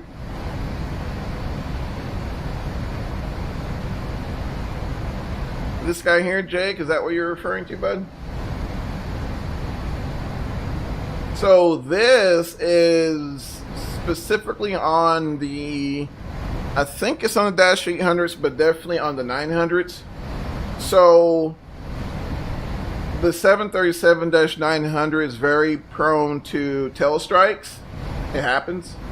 And so this is one, it does two things. It cushions the tail a little bit, and it also notifies the cabin crew, the flight crew, in the event of a tail strike. So this guy here depresses, and which, depresses, hits a micro switch, sends a signal to the flight deck, letting them know, hey, I hit the tail. So I think there's a procedure for that. They'll go in and, they'll either return to the airport, have maintenance check it out, something like that. But that's all it's there for. That's all it's there for is tail strikes. So that's what you got there, bud. Alright, ground speed 453 knots. PD and me. Cool. Let's see here.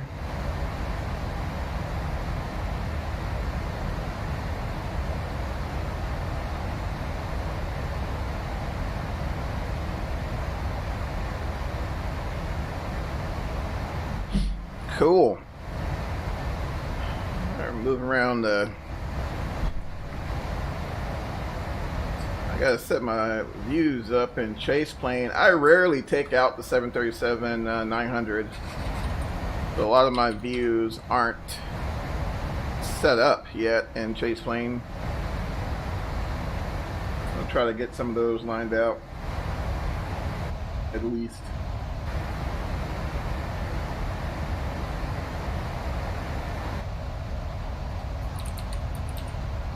Jump seat. I really hope we don't have to do this moving forward whenever Flight Sim comes out. Nicest. Flight decks ever? Oh yeah. On the way to 10. So appreciate it, man. Appreciate it. Yeah, I don't know. I like it as well, man. There's a lot of people who don't care much for the 737, but it's just another favorite of mine.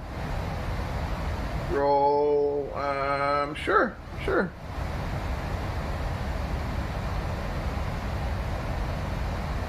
Get you added here.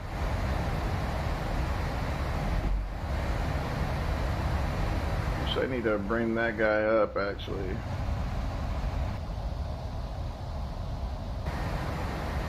I got a little bit of weather here on the radar. Right over Razorback. So actually what we'll do, here's what we'll do. We'll utilize the offset function here, and I don't know how. See if I can get the range rings. That'd be fantastic. Alright, so 80 miles.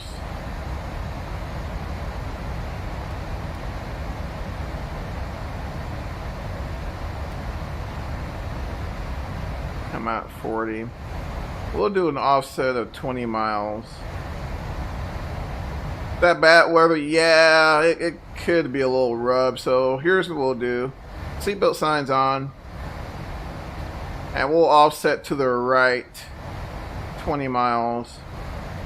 So go here, offset distance. We want to go, let's see, let's just start with 15 to the right.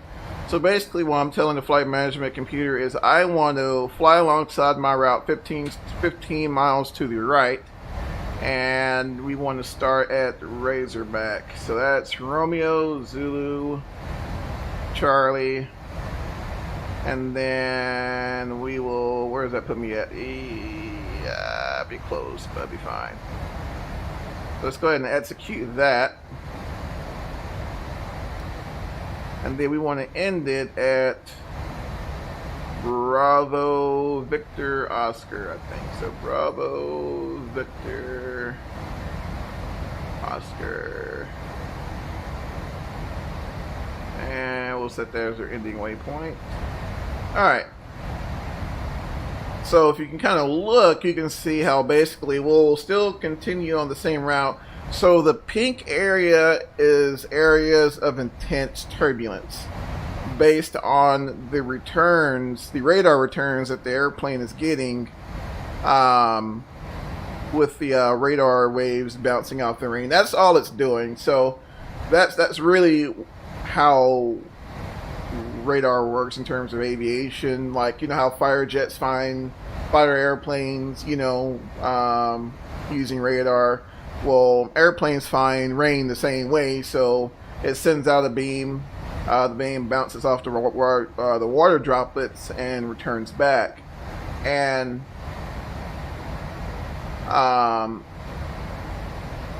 so okay, that's good. All right. So based off of you know, it does this little thing or whatever, and you know, based on the return, it can get information of whether or not the turbulence is bad or whatnot. Now, granted, a lot of those are rough estimates, right? But they're actually pretty accurate. So yeah, that's all that is. It's just letting us know that's some pretty strong turbulence. So we'll offset to the right and go from there. Go from there.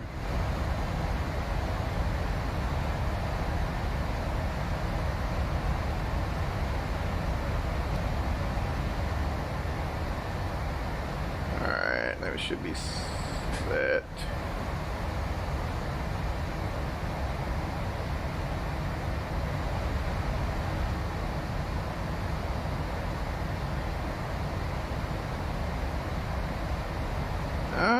Let's see here.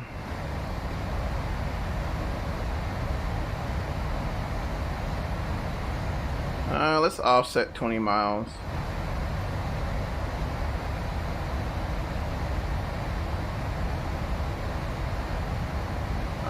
Let's offset 25 miles. Let's do that. There we go. All right.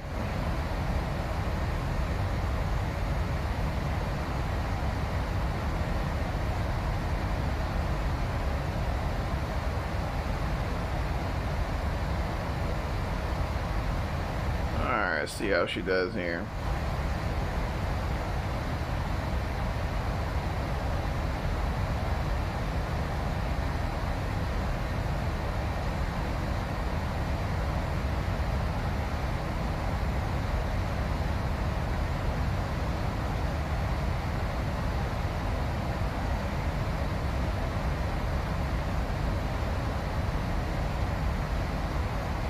Yeah, so we got a echo to our right. And once again, which when you think about it, makes sense. So, and a lot of your CBs are going to have the highest intensity towards the center of the cells. So that's what you're seeing there. That's the reason why you have that coloration there towards the middle. Lots and lots of rain. That's all it's showing.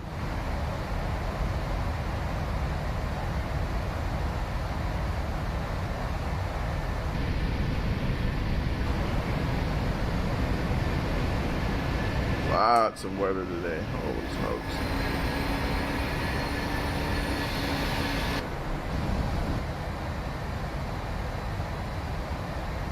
How much time left to butter? Right now we're 540 miles out, bud, and we got about an hour and 11 minutes left on this trip.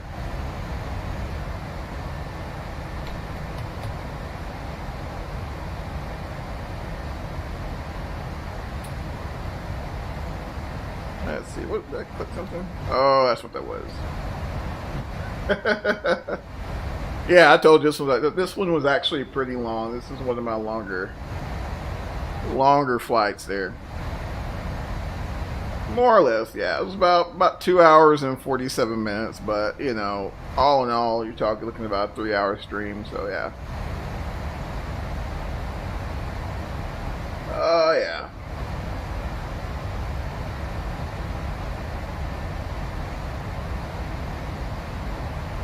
SFO to Lax. Yeah, that's a fun flight as well, man.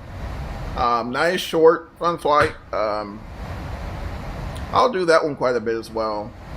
Especially if I want to visit the East Coast, I'll do either LAX to Portland, Oregon, or San Francisco to Portland. Even 30 minutes, yeah, depending on how much ground speed you're getting across the how much speed you're getting across the ground. You can get it done pretty quick. Get it done pretty quick.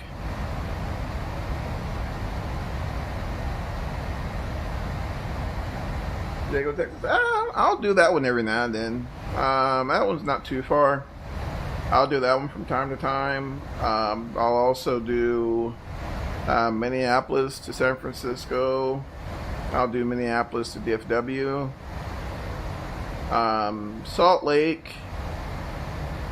I don't know. I had some really good scenery for Salt Lake in 4.5, but I don't have it for version 5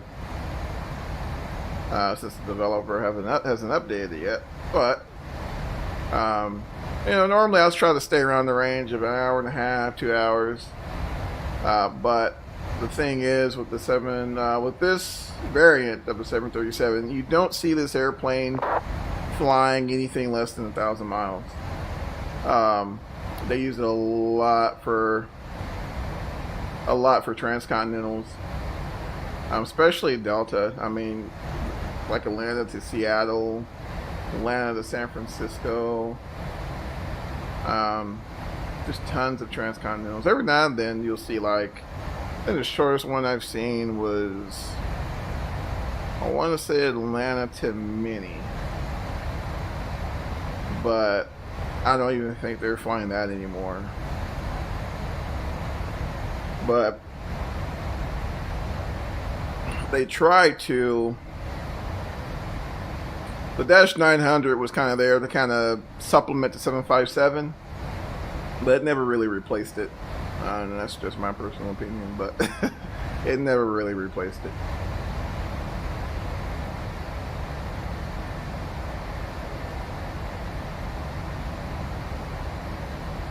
Which you mean? Which you like the most? Delta, United, or American? Let's see. I like the variant that American and Delta flies. I like the fact that Delta still continues to, well, never mind, I take that back. Just recently they stopped flying the MD-88. But in terms of customer service, I have more miles with American, but I've had a better customer service experience with Delta. That's as a passenger. Now, as an aviation enthusiast, I would probably lean toward American, but then again, you know, they also start flying the MD-88 as well, so they're kind of Delta and American kind of neck and neck for me. That's just for me. But you know, I mean, there's you know, I do like, you know, that Delta is leveraging heavily on newer technologies like the A220, for example, and others. I think those are really nice. Oh, I got some traffic here. He's no factor though. He's above us, 2,200 feet. No factor. So yeah, I don't know. I think American and Delta are neck and neck. United, I don't know. I was not a huge fan of United. And I guess, being that all three of them really they have a very close portfolio in terms of the airplanes that they fly. So I would just say, as a passenger, I'm not a huge fan of United. Yeah, I'm just not a huge fan of United. So yeah, American and Delta are kind of neck and neck for me. But you know, then again, you know, it kind of depends. You know, you almost can't really base it off of which air carrier has the best airplanes, because they all kind of really fly the same things now. I mean, they all pretty much fly CRJs. I've never been in a stream that long. Oh man, the longest stream I've done has been 4 hours. I've done a 4.5 hour stream. It is long. Yeah, they can get pretty long, bud. But it helps when you have, you know, when you have a good group to chat with, things like that. You know, it makes the time go by much faster, man. So, yeah, it's, you know, it's sometimes, you know, you kind of get into the swing of things and it ends up being 5 hours, you know. It just kind of depends there. Yeah, it's crazy. Ooh, excuse me. Allergy season. But yeah, they're not too bad. This is probably one of the longest you'll see me fly. The max for me, I'll do about 1,000 miles. After that, it's just it gets pretty long. Do you rather McDonald's, KFC, or Burger King? Man, I'm gonna be honest with you. The older you get, you really don't want any parts of any of those. But back when I ate it a lot, I would say Burger King. I don't know, I like their burgers, to me, are a little better than McDonald's. I don't know. Now, if you're talking chicken nuggets, you know, I would prefer McDonald's chicken nuggets, you know, if they're really chicken. But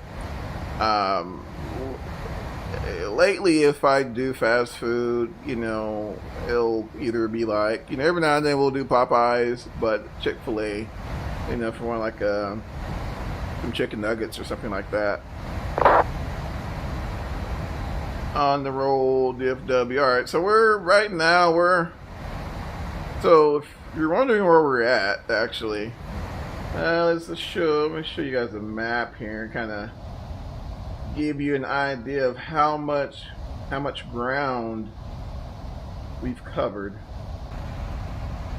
and we've actually covered quite a bit today. Let's see.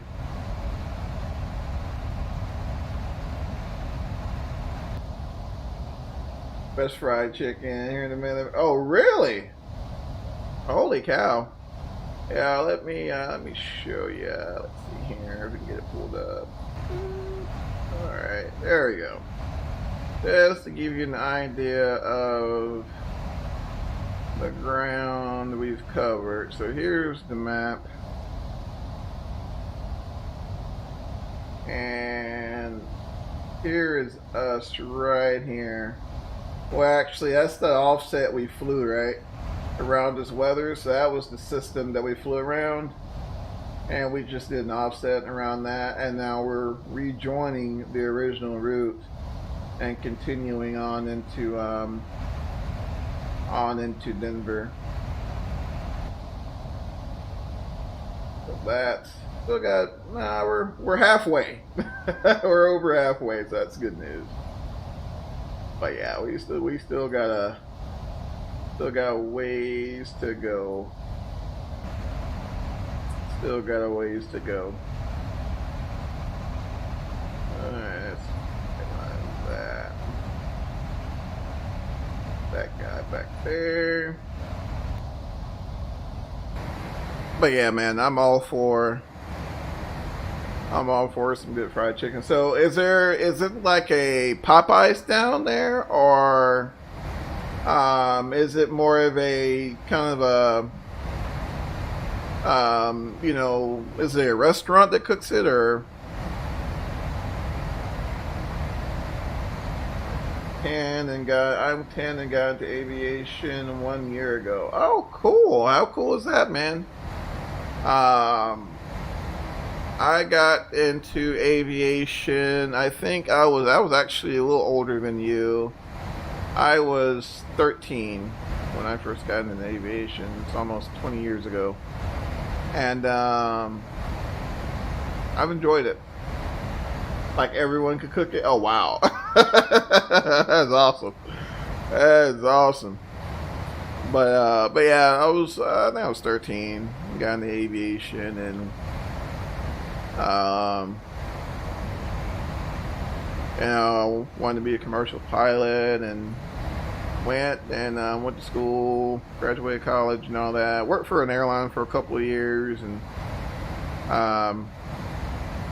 the company I worked for ended up going under and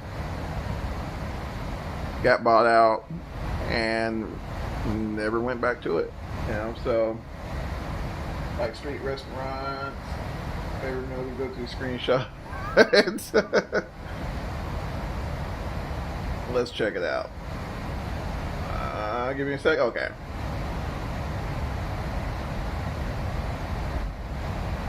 Alright, let's see. What is this guy doing?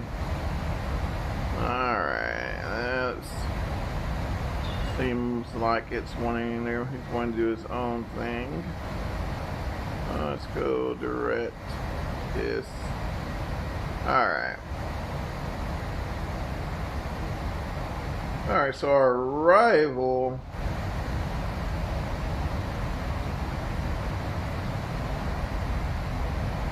That is weird. Alright, so arrival flash 1. We'll just plan for 16 right for right now.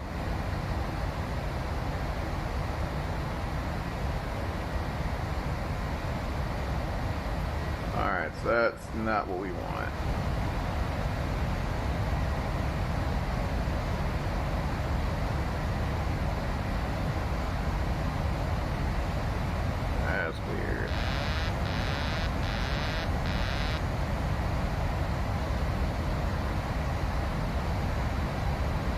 That is weird.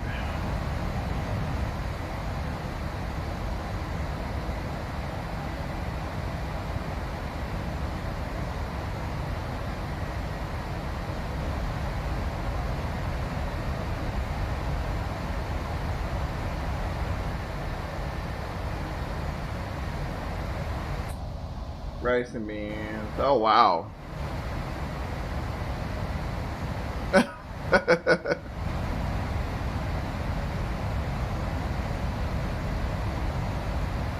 Yeah, hopefully at some point.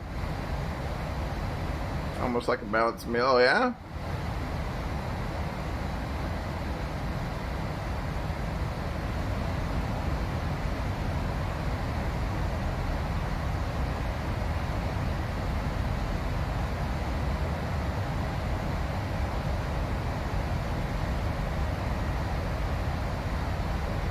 Alright, get this guy back in line here. Really? Wow.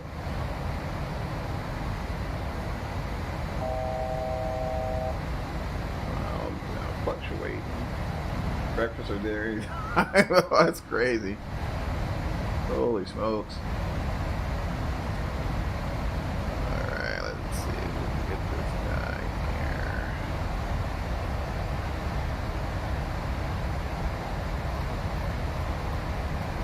Alright.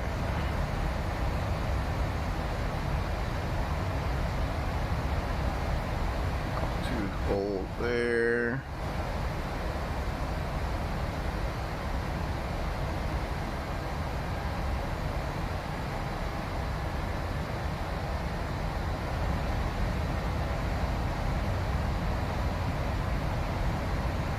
That is really weird. Alright, let's put control wheel steering on then.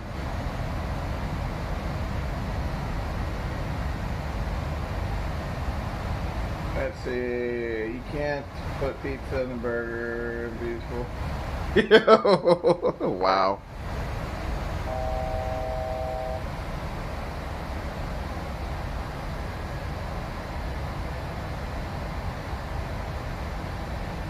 That's crazy. That is crazy.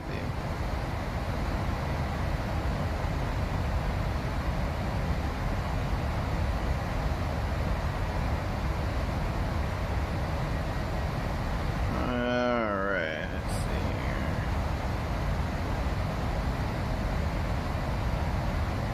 Get this guy lined out here.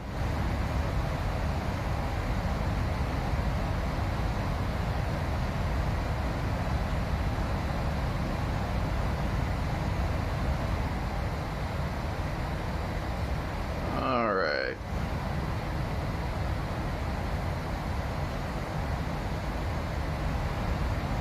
Barrel leveled out.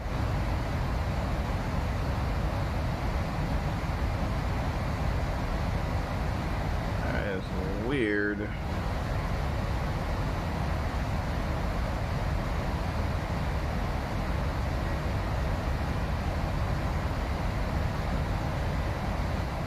That's really weird.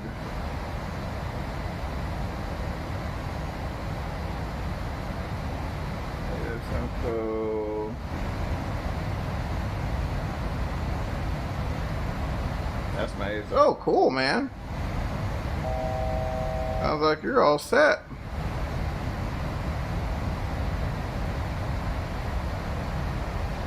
Well then, gotcha. Gotcha. Let's see, this is weird. Let's disconnect AP.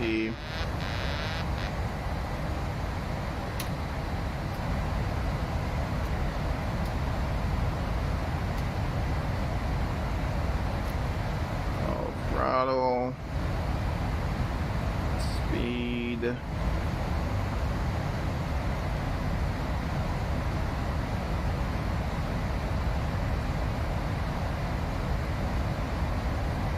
Hell no.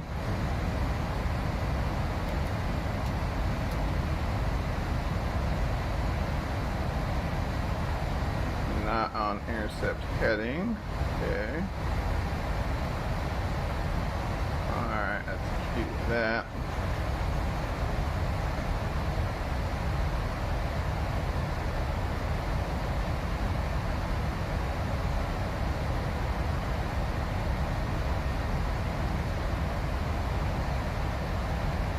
Alright, safe fuel track. Alright, that's a little better. That's weird. 50 hours flown. Oh man.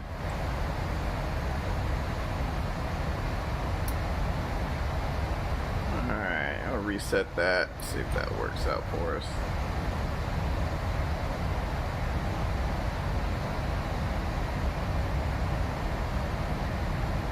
That's crazy.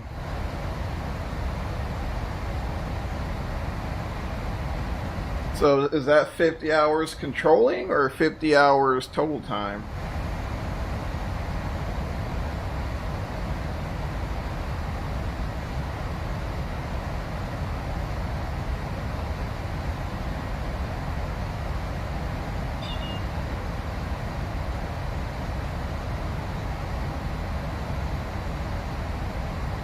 Just when you're total time? That's wow.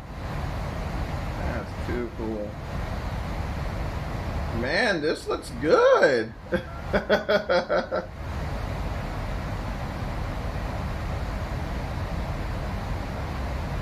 looks good.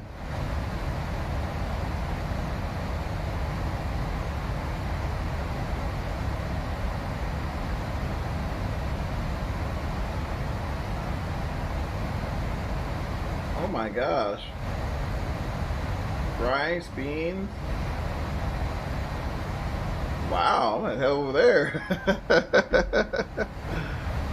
That is too cool.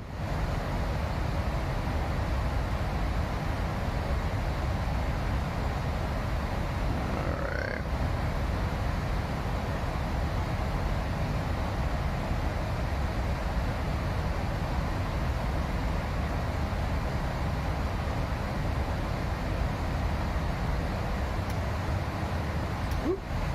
That's straight. Alright, let's take a look at our progress here. 424 miles. That should put us less than an hour. Sweet. Should I do a short flight? Yeah, man, squeeze your little short flight in there, bud.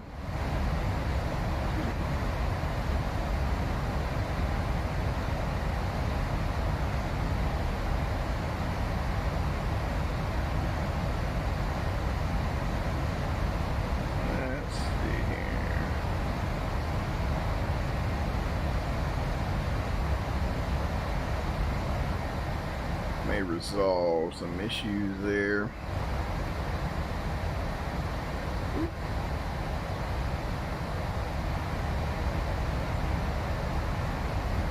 Alright, much better.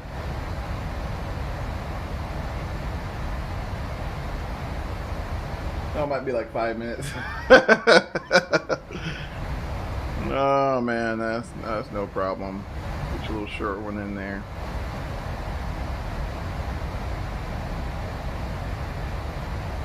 Longest flight's like 15 minutes. Ah, gotcha. Gotcha. 5 minutes is better than nothing, man. Sometimes I'll have to take what I can get. You know, sometimes I'll even go up maybe 20, 30 minutes, right? Just to say, you know, just to say I went.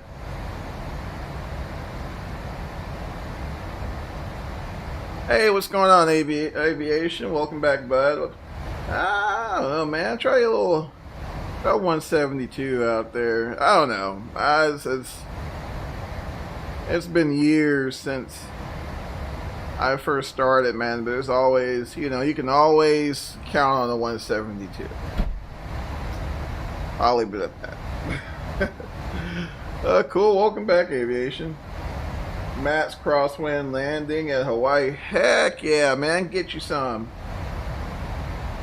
Get you some of that crosswind action. Yeah, man. Try a 172. That'd be cool.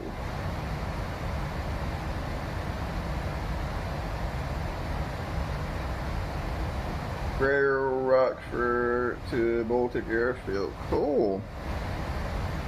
Yeah, I wish we had stuff like that, man. Wow, oh my gosh.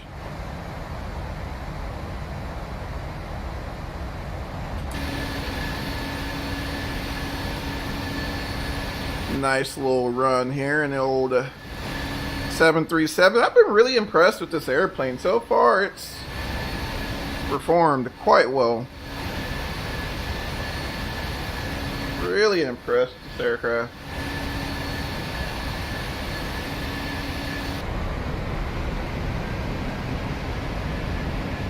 Chemtrails, I know, man. I know. I had to make sure I put the switch on. How embarrassing.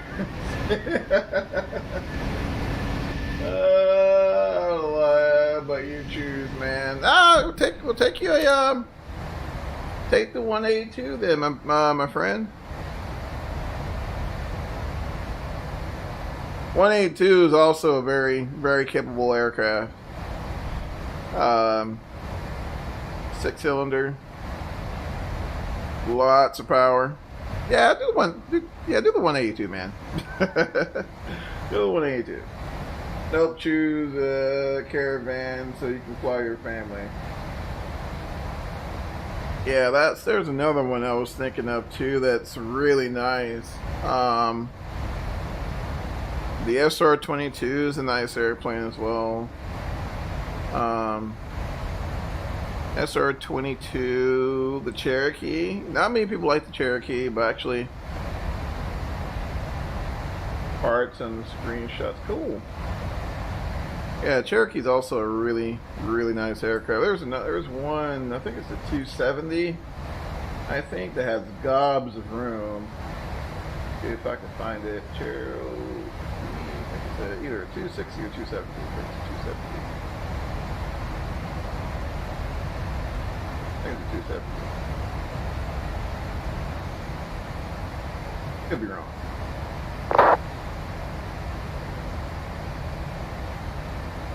It was just under the Saratoga, I don't remember.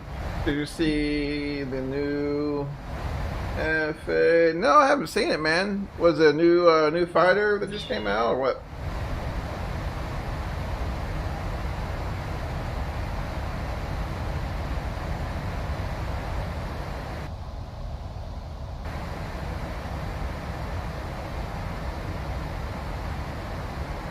$326 miles to go. Playing screenshots, cool. Alright guys, so we got about 40 minutes left there.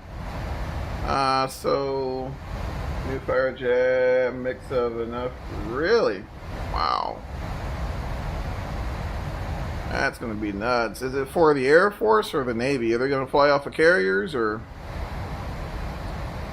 I need charts. Over here to Denver. Alright. I'm thinking 1.6 both. Wow. Wow. And take a look at the map here and see about ready to take. Oh, cool. Cool. Yeah, I don't know. Did they ever? I don't think they ever got really the F-35 completely. You know, all the bugs worked out of it, right? Or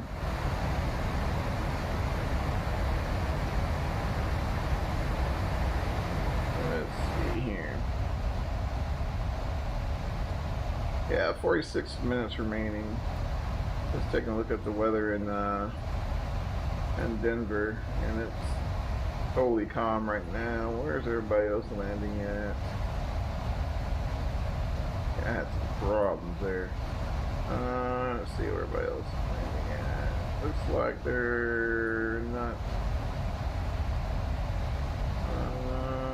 really doing a whole lot of anything. Interesting.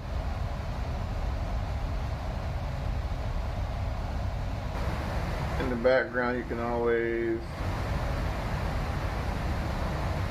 do some. We can always go around.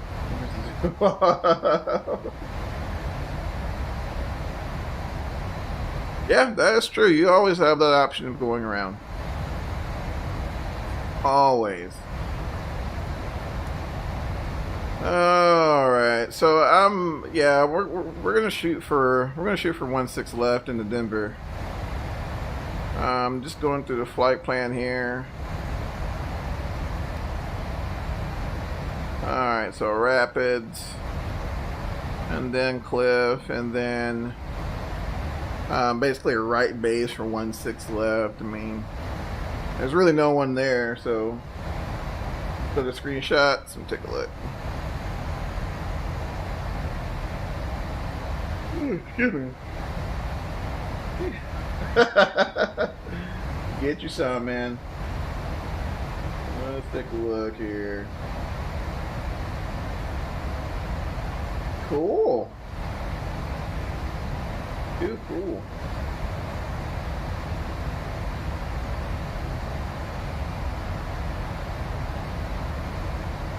Man, that's awesome. That is awesome.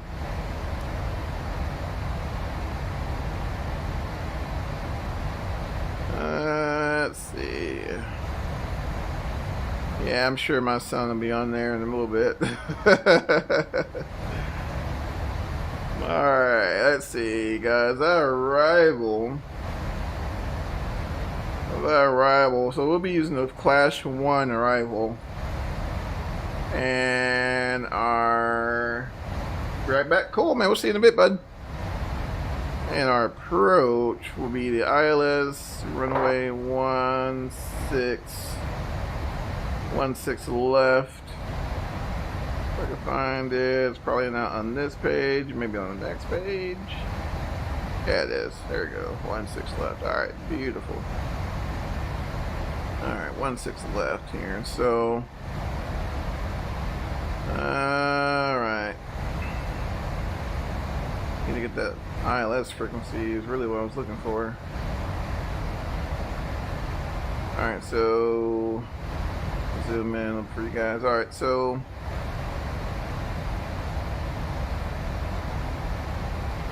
alright, approach transitions, Jeeper. Alright, localizer 101.1. Almost an approach. Man, that was a quick one. Holy smokes. Dirt runway, very short. Gotcha. Gotcha. Alright, 173. Be our final approach course.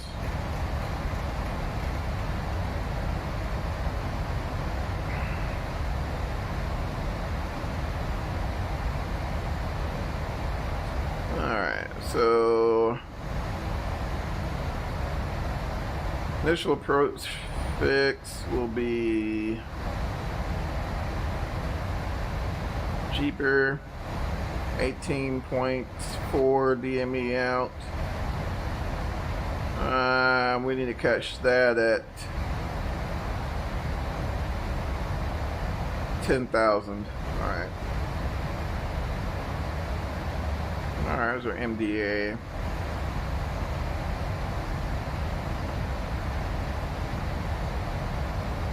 Mm, 200 feet. Make sure it's set to your radar.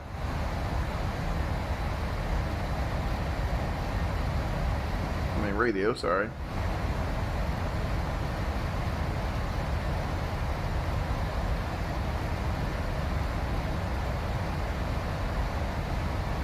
Oh, wow.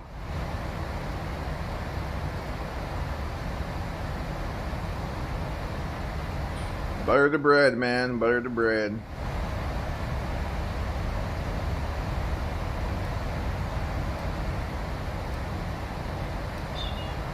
Alright, so we're looking good. We're for the most part all set for our arrival. Got the ILS frequency in there.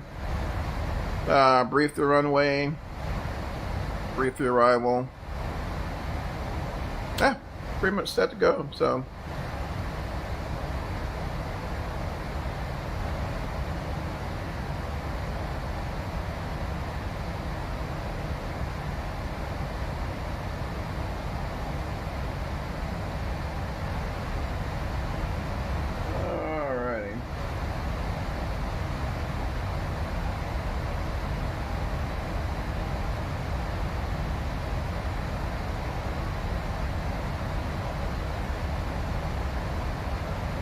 go.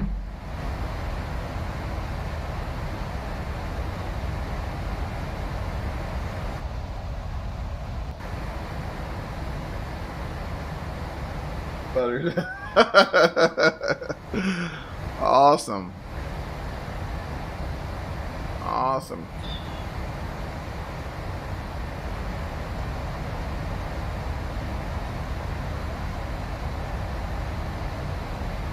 Sweet.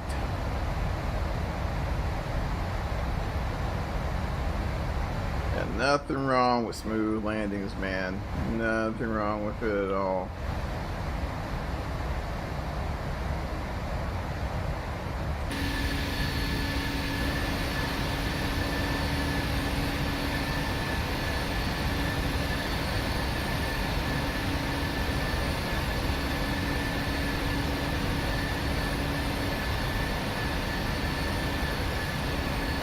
I was about to put it in the hanger again. Oh no! Don't feel bad, man. I've had those happen all the time. What's worse is if you're halfway to your destination, right, and the thing crashes. Man, hurts my soul. Hurts my soul.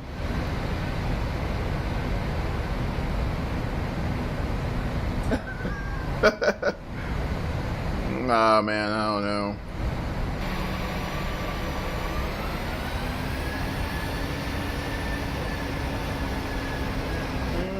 I watched my son play it, man. I don't know. It's okay. Pretty fun, simple, yeah. It looks really cool, man. It looks really cool. I got so much of this other junk on here, man. I'll probably end up sticking with this one for the time being and X-Plane. I run 3 sims, X-Plane 11. The planes are good. Oh yeah? Cool, man.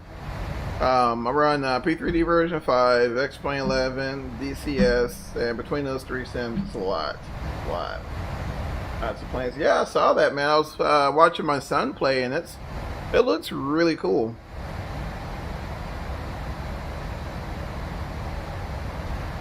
I get updates every 3 weeks, or my cool.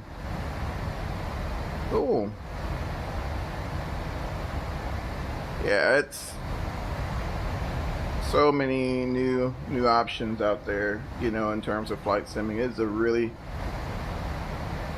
cool time to be simming right now. So many different options from when I first started.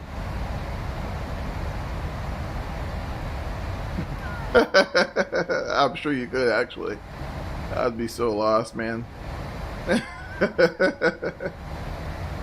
Oh man. Looks pretty good so far. 307 miles to go. There's an old saying that a watched pot never boils, and this is kind of that, especially on those long flights. You know, you're like staring at the distance. At Perth, Perth A380. Cool, man. Perth, Australia.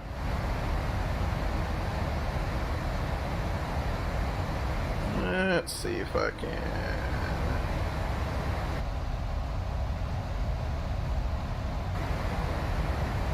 Let's double check, make sure everything looks good in the overhead panel. Nothing out of the ordinary.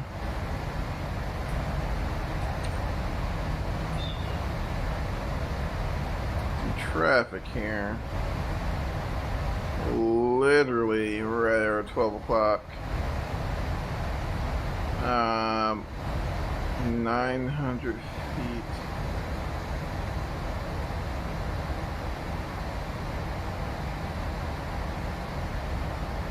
I don't see him.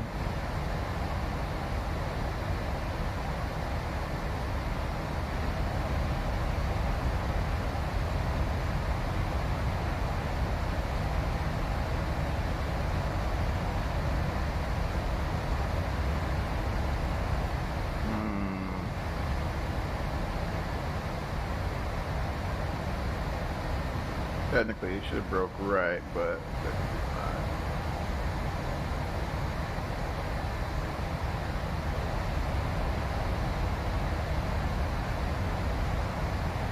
Ah, he's like he's descending as well. Okay.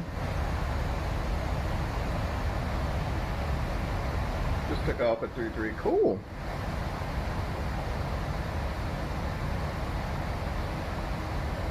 Watching out for this traffic here.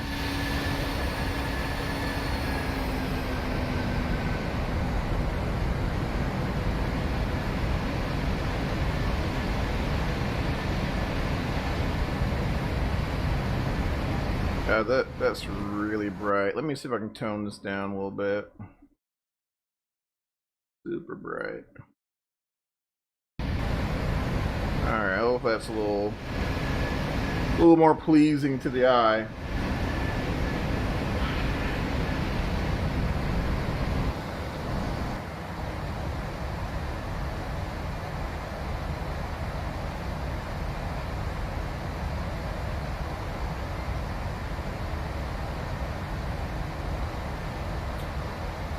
Approach. Wow, that's quick.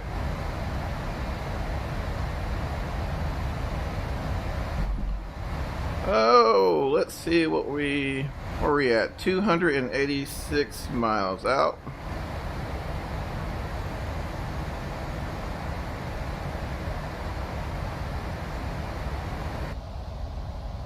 Let's see.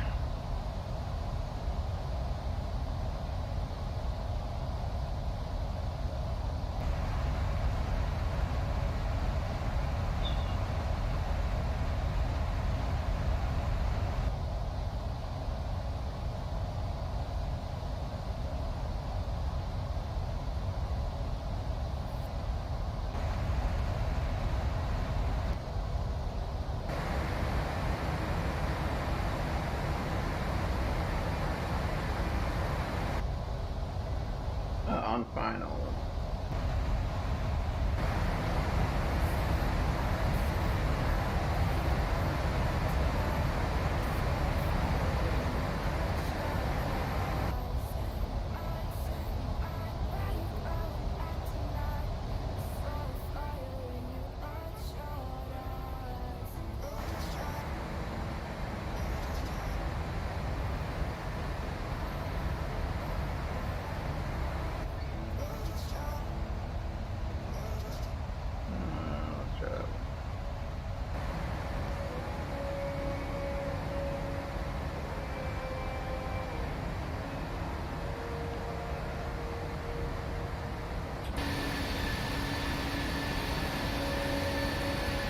Two red, two white. You're all right. Sweet. Heck yeah.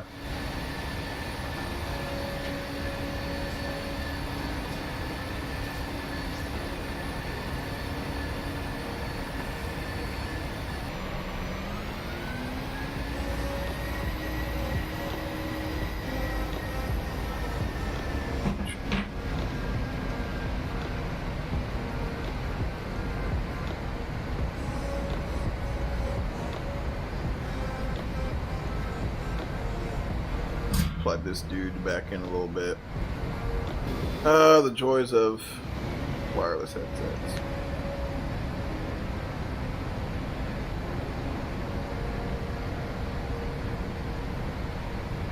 Getting really close there. I gotta look and see how much fuel we burned. I think we burned buttered.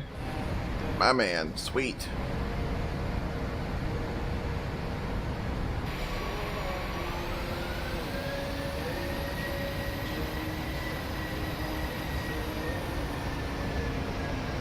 Playing this time. I mean, heck, man.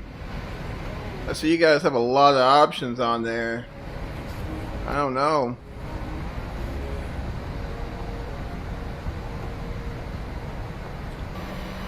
Try to pick your favorite and see if you can butter the bread.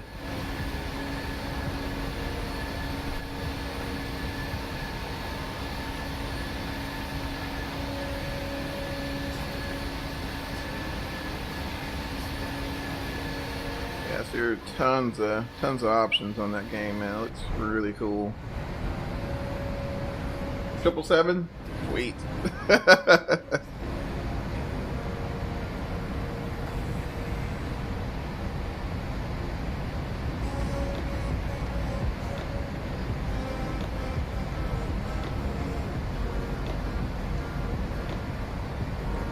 pretty close here.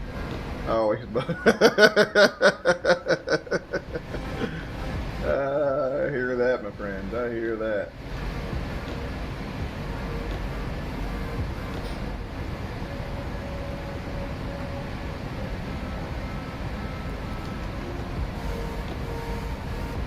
KLM 777.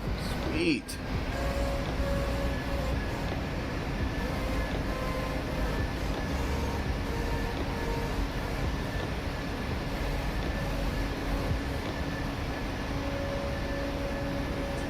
Not sure how I feel about the texture, the ground textures. That may be accurate. I don't know. I haven't paid much attention up that way.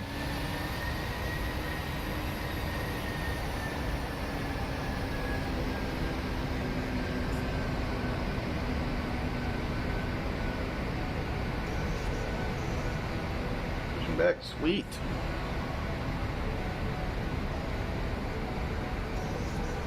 Take a look and see what our fuel burn looks like.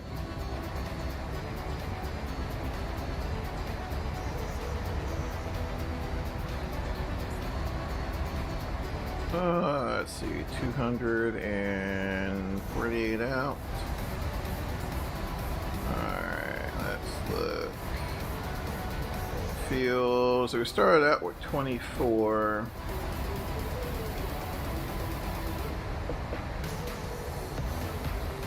Oh wow, yeah, we did burn a good bit.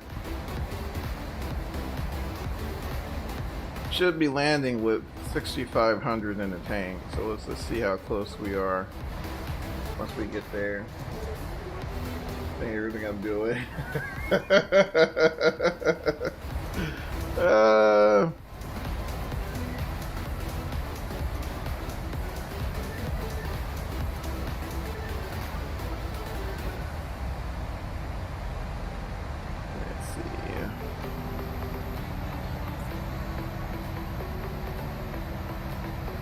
I know we're getting pretty close. We're about to cross Kiss here in about 30 miles. Taking off? Heck yeah. About to cross Kiss here in about 30 miles, and then that's really when we'll be starting our arrival into Denver.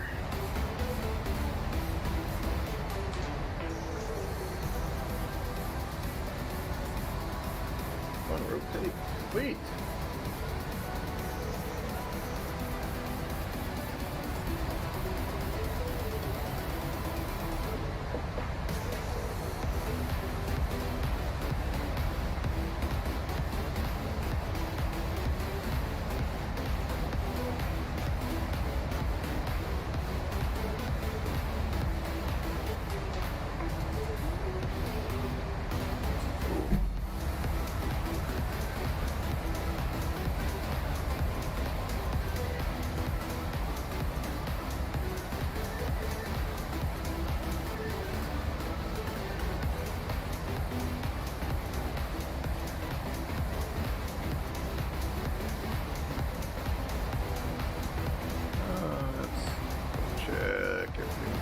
Radio panel.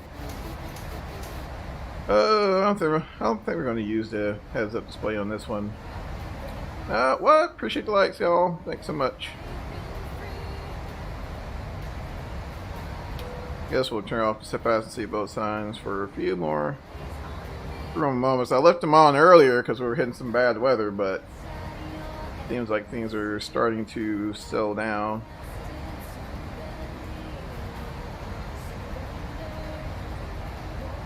Oh man, looking good, y'all. Looking good. 7 likes, boo. 8 likes. Appreciate it, y'all. I really do. Oh man. Yeah, these long flights, man, they're long. I'm just not gonna lie. There's no sense to be lying. They're long. But I enjoy this airplane though so much until, you know, it's like, man, I guess I'll do a 1,000-mile trip.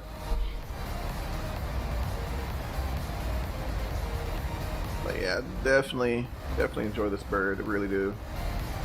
On the final already. Whoa. go.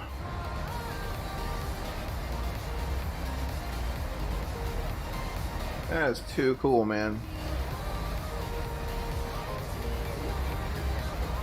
I'm not sure how well I'm going to be able to butter bread on this thing. It's been a long time since I've flown the 900. Long time. Lots of scenery though, yeah?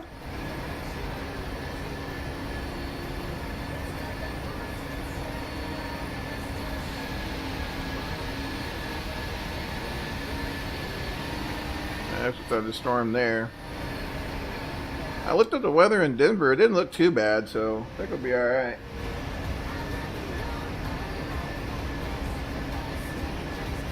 Yeah. Yeah, it's been a while since I've been in the 900.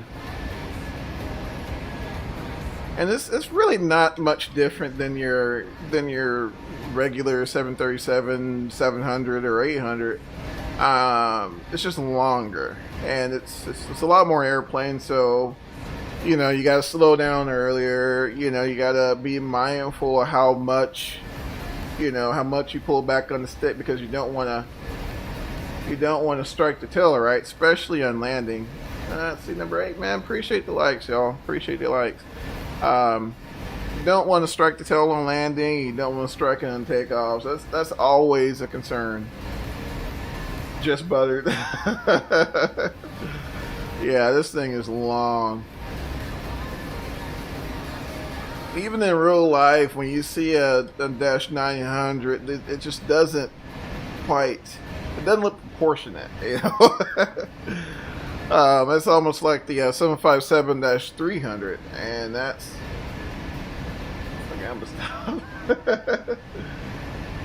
X-Plane 11 says not responding. No, it happens, man. Trust me, it happens. It happens.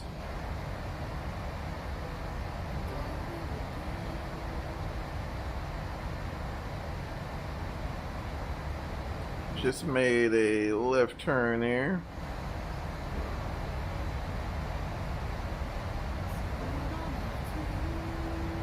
Alright, and we are 83 miles from that top of the set. Guys, we're 83 miles from TOB.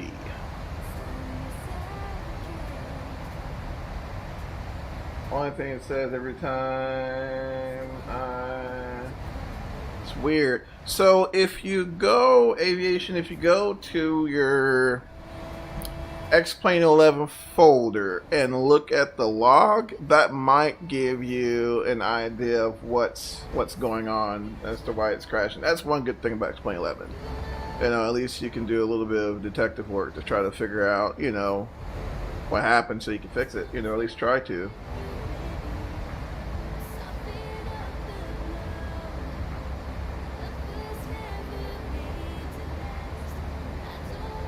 Alright, loads of restrictions. Let's pull this up. I got my VSD, or here's VSD here.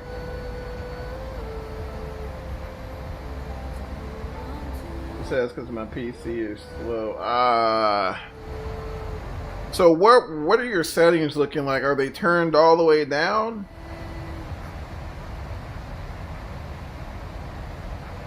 One like to go.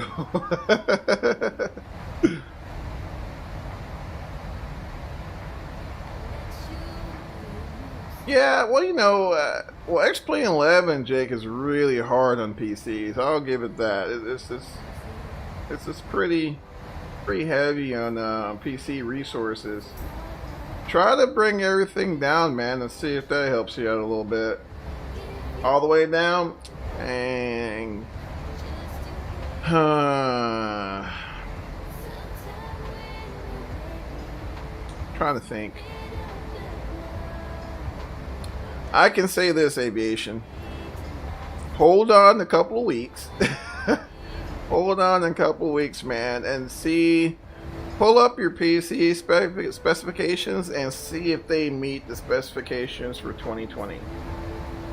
Maybe, you know, maybe it's a little, you know, I'm not going to say that's going to be your solution, right? But maybe it's a little more optimized, you know, They say it can run in slower systems, so you know, maybe that's an option as well. How much to go? Well, sir, glad you asked that. We are 185 miles out, and we are actually 64 miles from our time of descent. So we'll be starting our descent here in 63 miles, which will be here in a couple minutes, actually. And so vertically, we've got a little bit going on here. And so what we can do, we can pull up our Class 1 arrival chart. Let's see.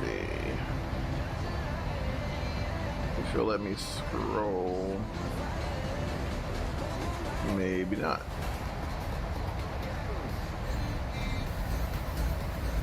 Alright. There we go. Alright, so there's KISS. So that pulled up. So we got a crossing restriction here. We need to be above 30,000 at, what is that, Wayland? Yeah, Wayland. So that's the easy one. Be above 330. So I'm gonna go ahead and, how far are we? 56 miles? I'll stay a little bit. I'm gonna do a trip to Van Nuys to Santa Monica. Heck yeah. That's a gorgeous airport. And as far as time, y'all, 20 minutes, guys. 20 minutes we'll be in Denver.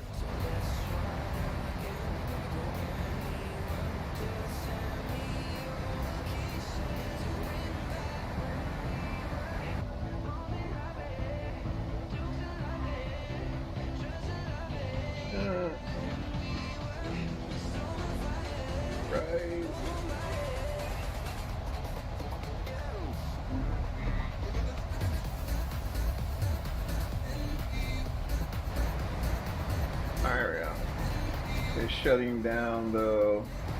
Oh really? They're shutting down Santa Monica? What? It's crazy.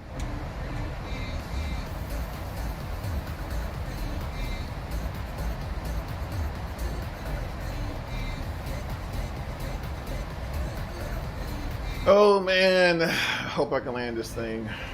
It's just really been a long time. So the things that I'm concerned about is making sure that we keep our airspeed up, which we'll have all through. I don't have to worry about that.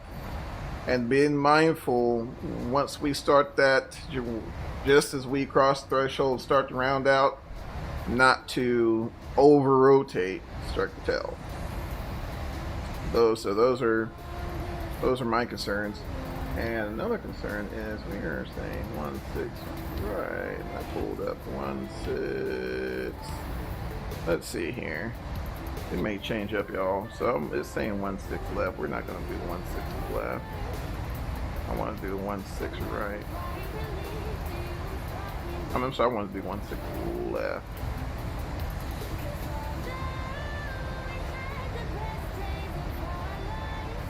Alright, so I guess we'll be doing 16 right. I'm not going to mess with it then, if that's the case.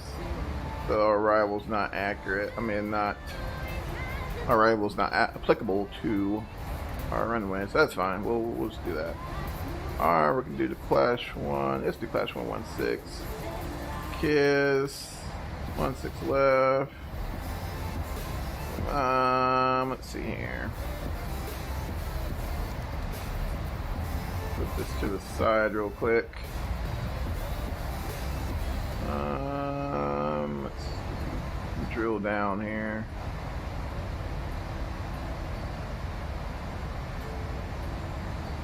Alright. Transition kipper. Alright.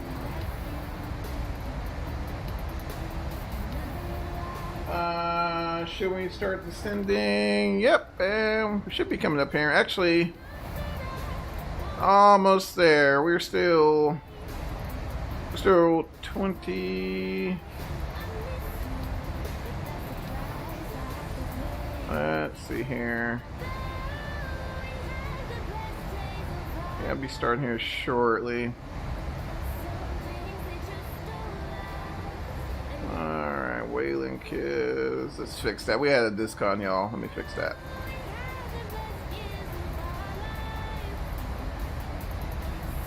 Let me fix that.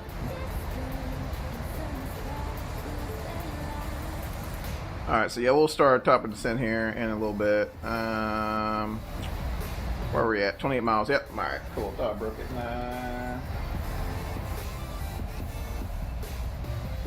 50 frames. Awesome. Awesome. Alright. So I think so now we should be set for 1.6 left. Yes, we are set for 1.6 left. And I like to go ahead and throw it in plan view. And just to double check. Just to double check and make sure all that's kosher. Actually, I could expand this a little bit. What happens when you get old? Y'all gotta expand things out so you can see it. There we go. Alright. Drill down a little bit here. Alright, so that's not bad. So Kipper 12,000. Alright.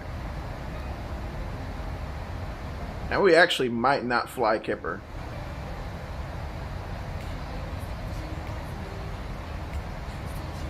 Yeah, we probably won't fly Kipper.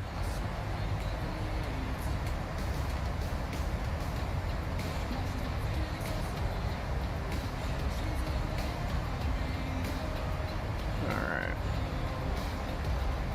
We'll go ahead and bug in 12,000.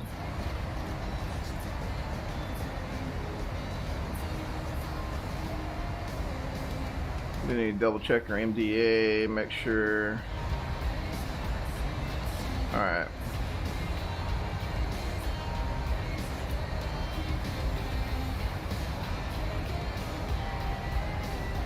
Approach transitions to Kipper. I mean to cheaper. Alright. I have my own airline. Oh really? How cool is that?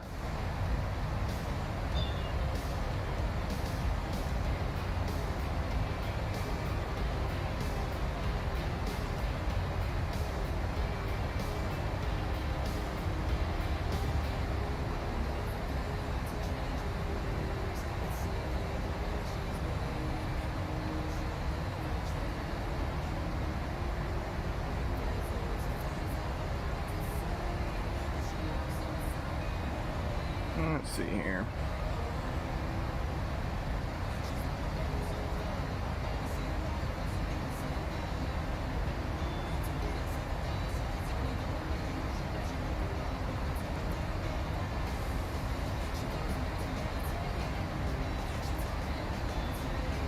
All right, see where we're at here.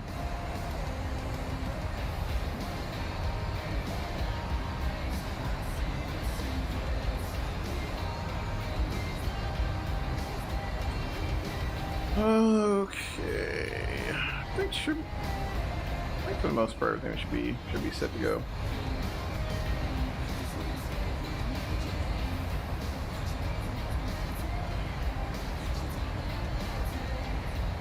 Let's see.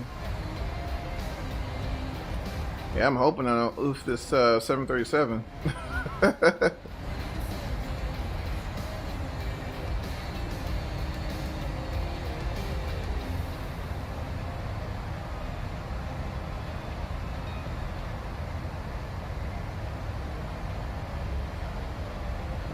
Okay.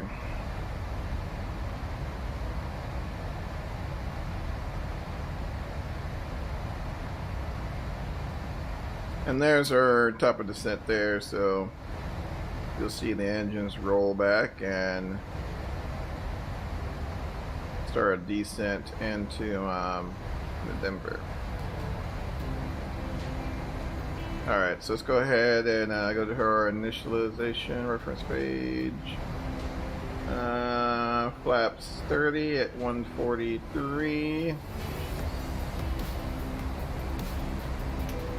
And seatbelt signs on.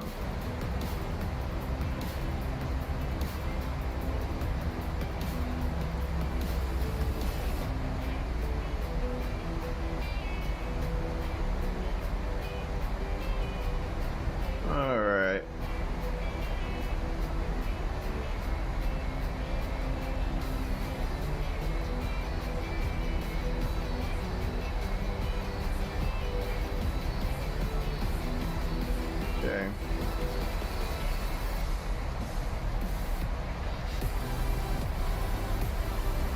there's clash there.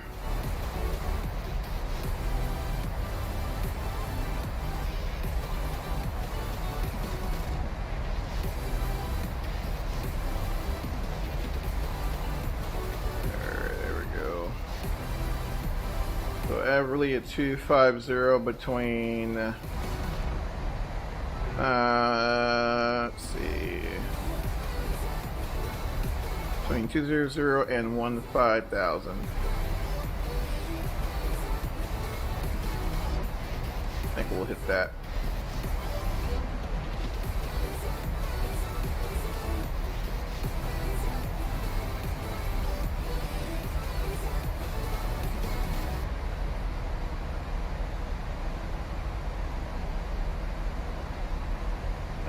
And destination route. Cool, man.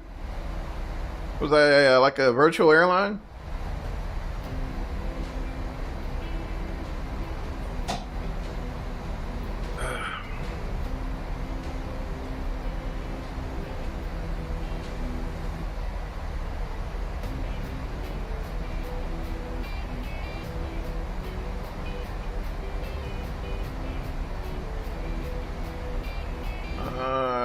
Okay. Virtual airline? Cool.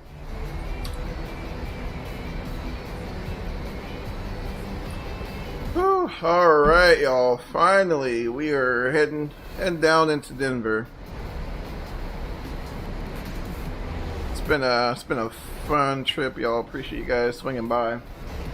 20 members, cool.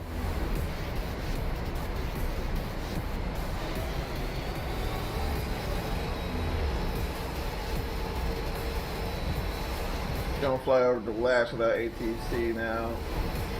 Yep, now would be the best time to do it, man. There is nobody on right now, actually.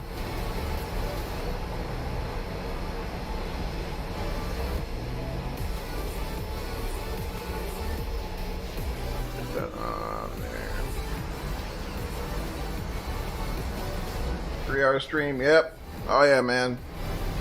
Oh yeah, we're at what, 2 minutes and yeah, about 3 hours now. And if let's see, I've got 10 minutes to arrival. So yeah, we'll about 10 hours, about 3 hours and 10 minutes, 3 hours and 15, 3 hours and 15 minutes, plus or minus.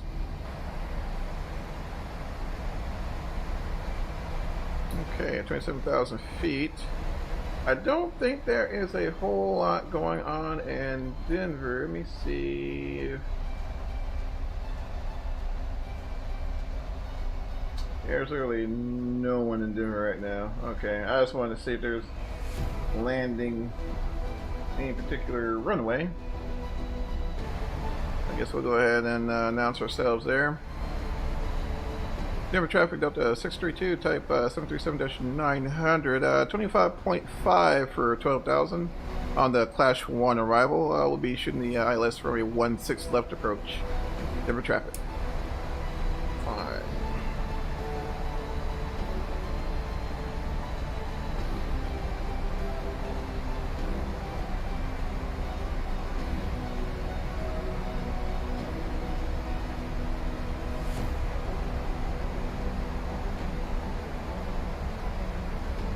Okay, everything looks good. Pressurization panel looks good up there. Alright.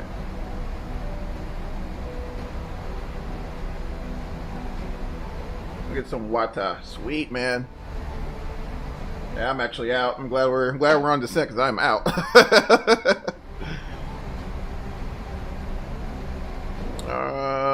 Okay.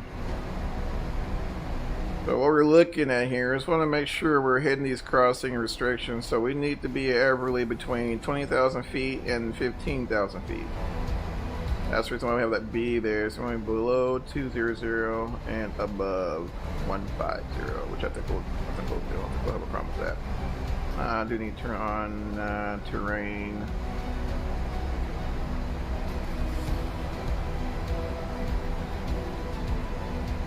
Both Clash now gonna take some pics. Oh, sweet, man. Sweet.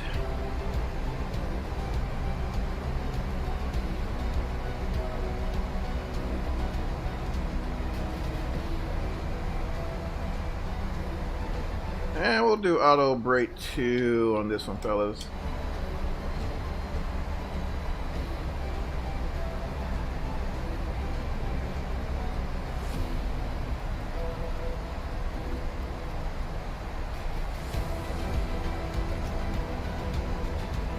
Alright, so fuel used.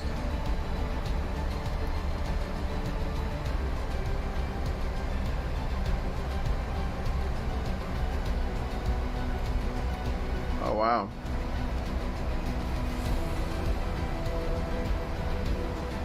Alright.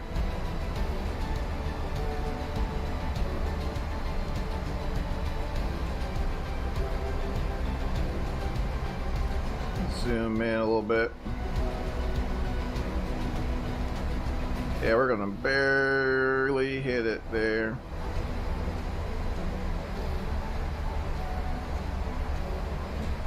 Alright, I got terrain, of course, so the peak's at 7,600 feet.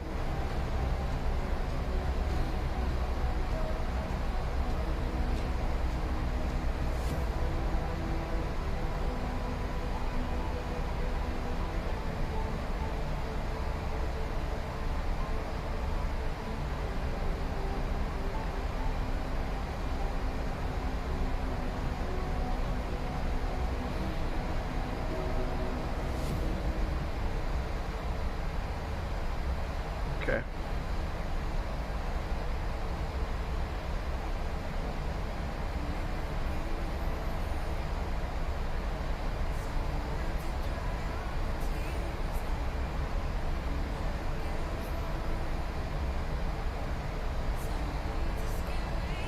Alright, just at 20,000 feet there. It's like we're slowing down nicely.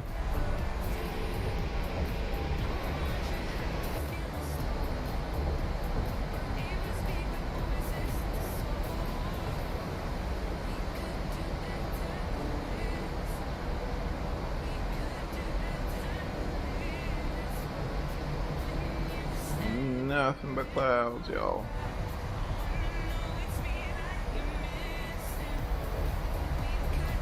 Alright.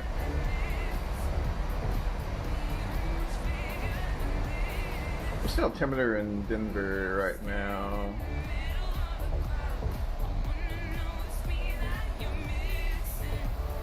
Alright.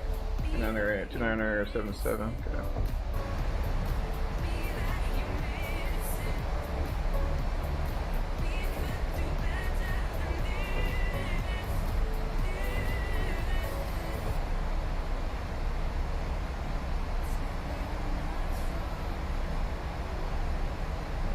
Okay. Denver traffic Delta 632 is about 80 to the southeast of the field. To 18,000 for 12,000 Airbus shooting at ILS for 16 left approach into Denver. Okay.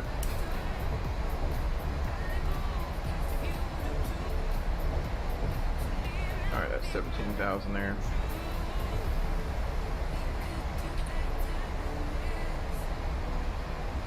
A little speed brake.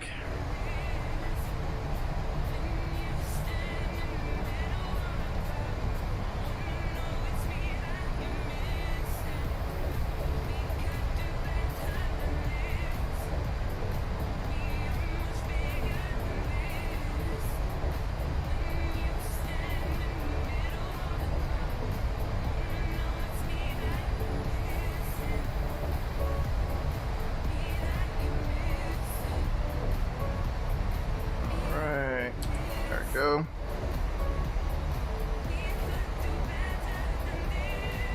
Alright, where is that? Jam.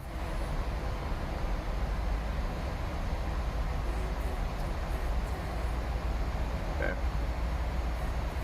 I think we'll be alright, guys.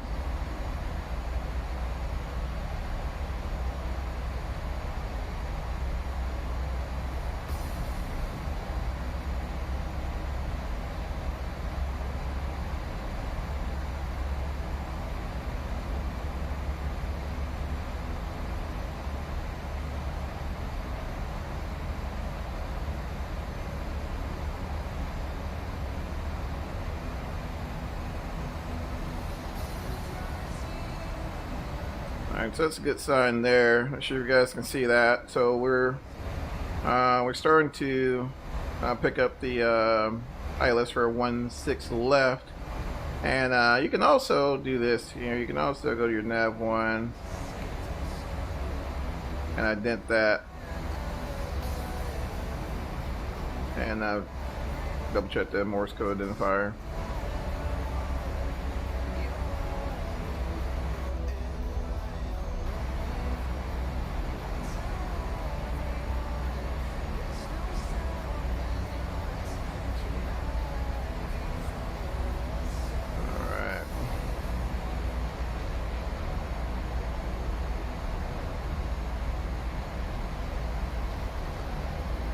Here's Denver up ahead there.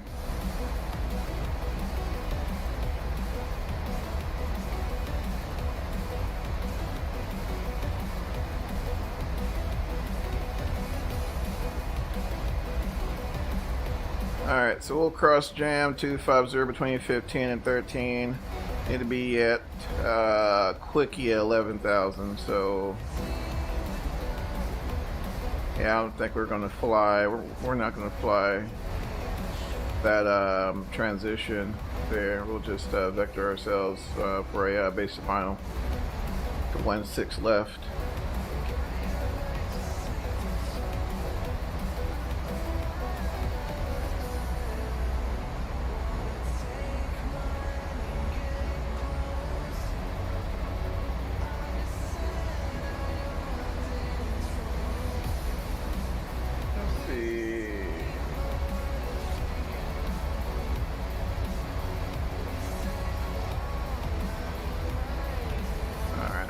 Denver up ahead there.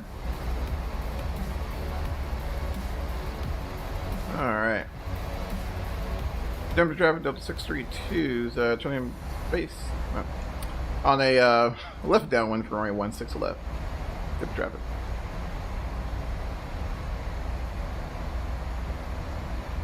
Alright.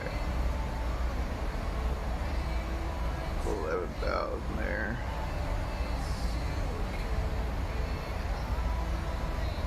Alright, so we'll go ahead and send these guys here.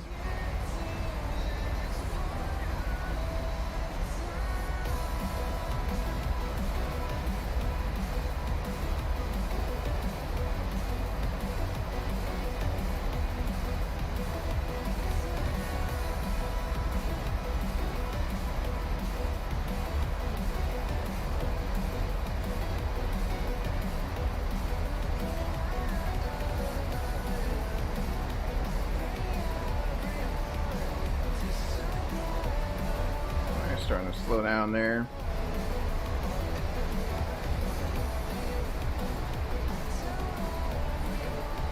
Should be, what is this? Loopy. Hoppy. Yeah, dang quickie. One of those. Alright, there's 1/6 left there. Alright guys, we're looking pretty good. I'm actually gonna get rid of that VSD there. Make it just a little bit easier for us to see. Alright, we're at 1 to go.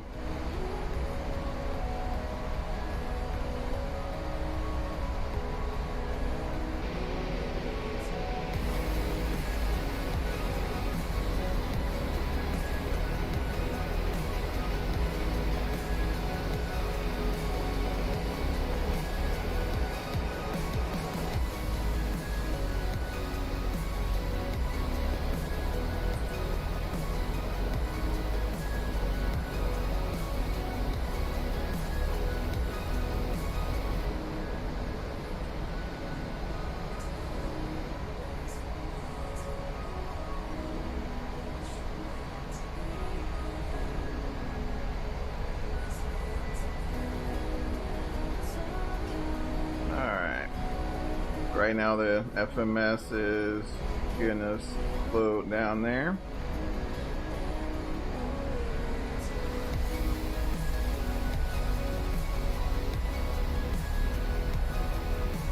we're gonna hold 11,000. Won't descend much. Won't descend less than that. So the airplane is gonna hold that the minimum clean speed, which is 210.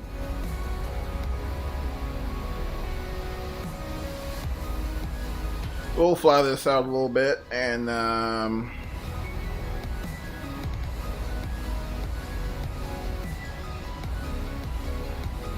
yeah, we'll fly this out a little bit and then we'll make our base to final leg. Oh, and unplug this. Like a cyborg, got to be connected to that thing. Like, I love wireless headphones, but I hate them at the same time. Oh, why? But let's see.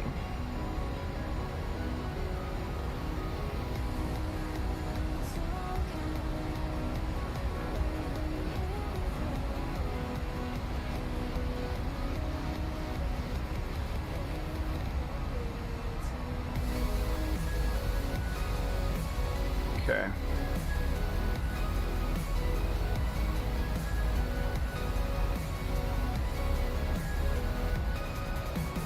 All right.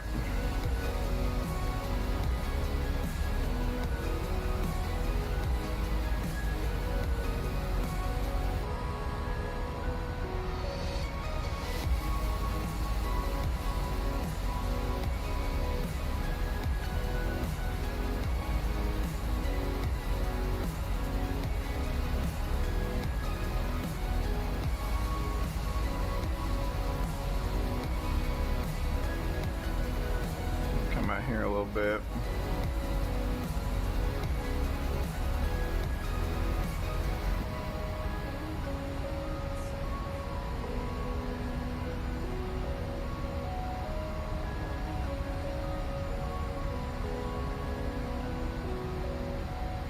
All right.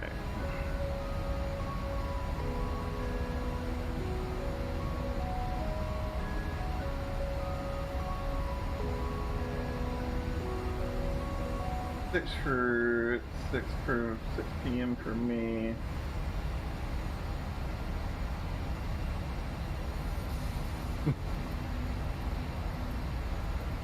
All right, y'all, almost there.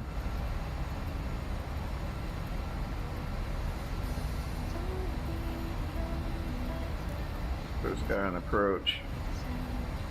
Watching the glide slope, letting that come up a little bit. Starting to creep up there.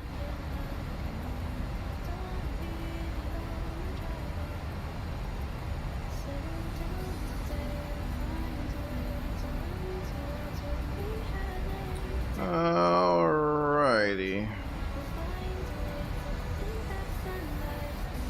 Alright, we'll go ahead and set our heading bug over to we'll do 260. Alright, heading select, and we're making that turn there.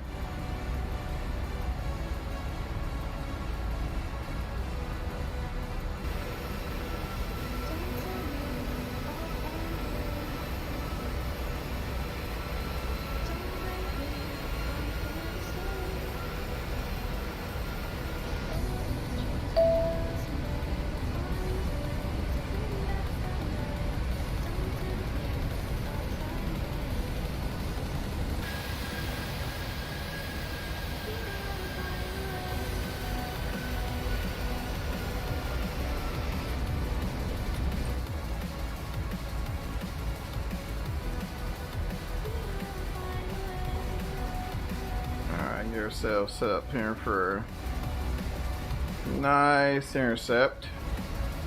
Arm the approach mode.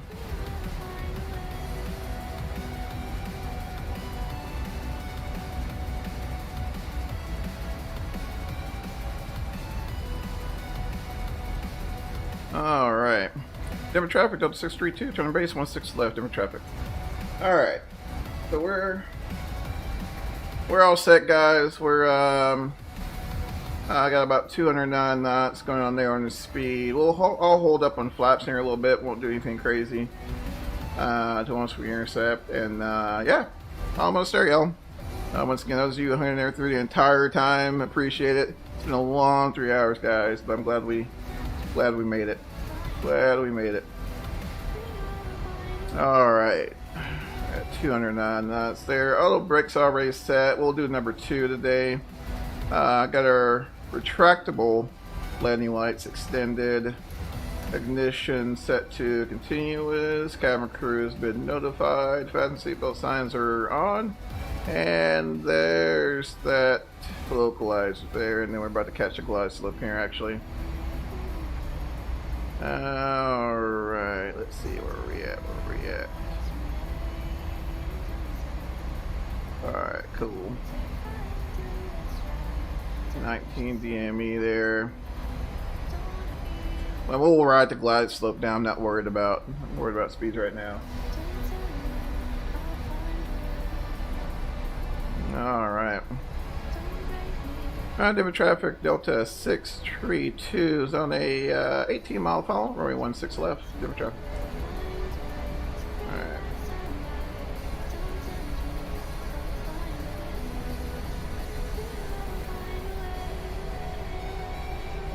We'll keep 215 to about 15 mile out, and then we'll go ahead and call for flaps 1. And speed brake, let's set that to auto.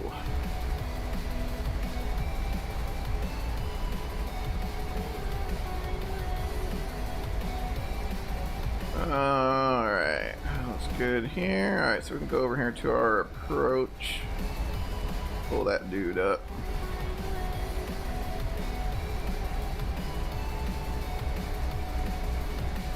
Alright, 15 DME, flaps 1.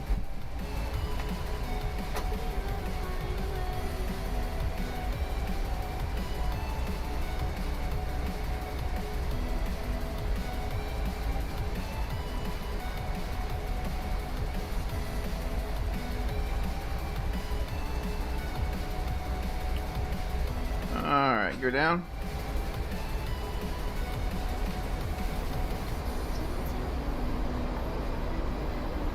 Flaps 2.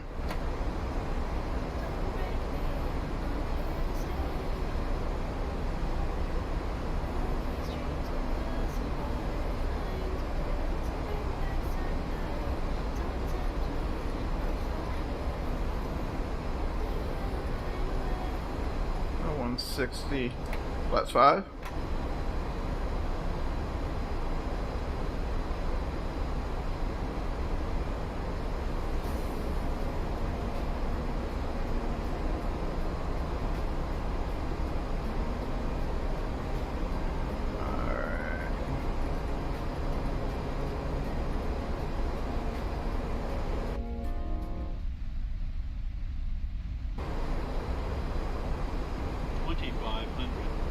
Alright, let's do call flaps 10.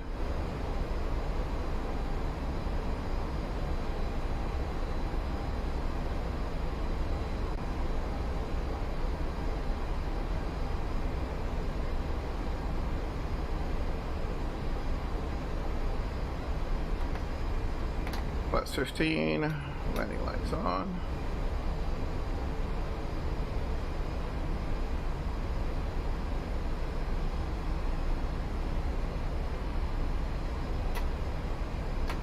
$25.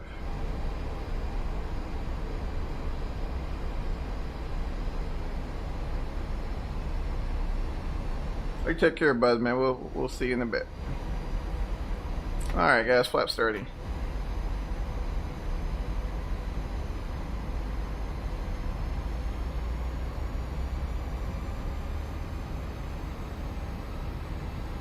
A 9-knot crosswind there. Loads of fun.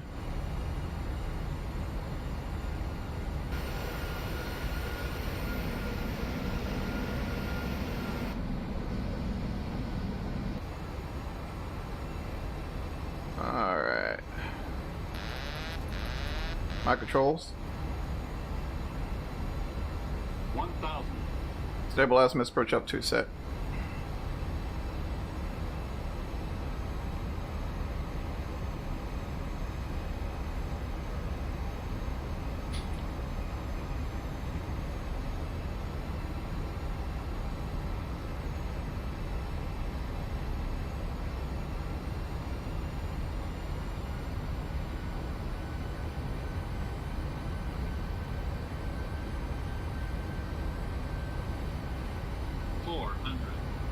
pretty bad crosswind, not too bad.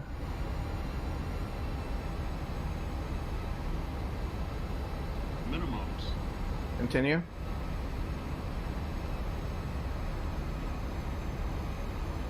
$100. 50, 40, 30, 20, 10. Alright, idle.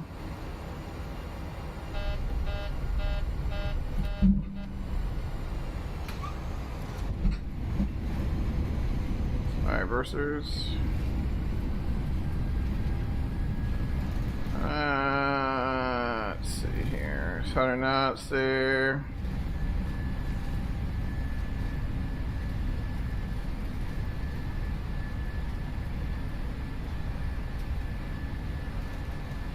And 60 knots, reverse lights out. Nah, I'm not worried about that high speed. We'll take the exit up ahead. Woo! Not my best, but I'll take it. Thank you, sir. Appreciate it. Alright. Go ahead and get on these brakes here. We'll take this next exit. Next exit. Nah, get that APU. Get that going. Alright. Little bug splatter there.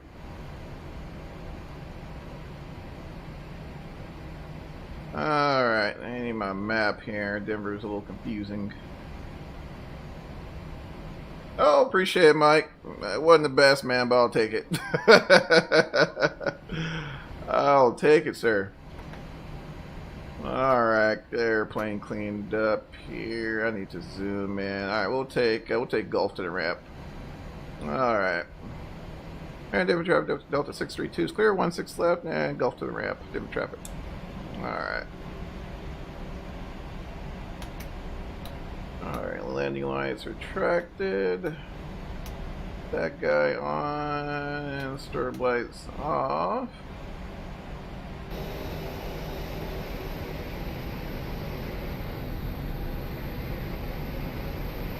Oh yeah. Gorgeous airport.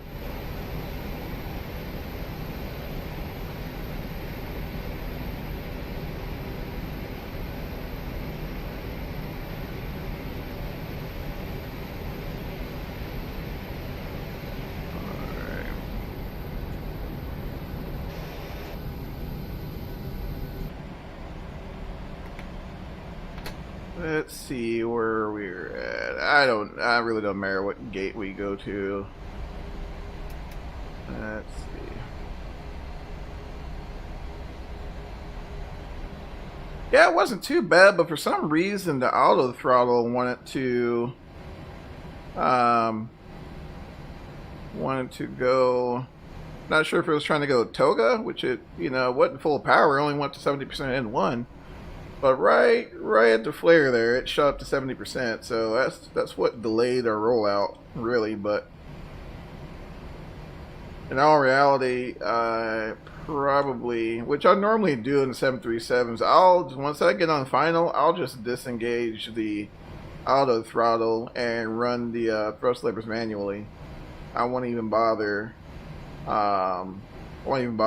Leaving the auto throttle on unless I'm doing like a Cat 2 approach or something like that.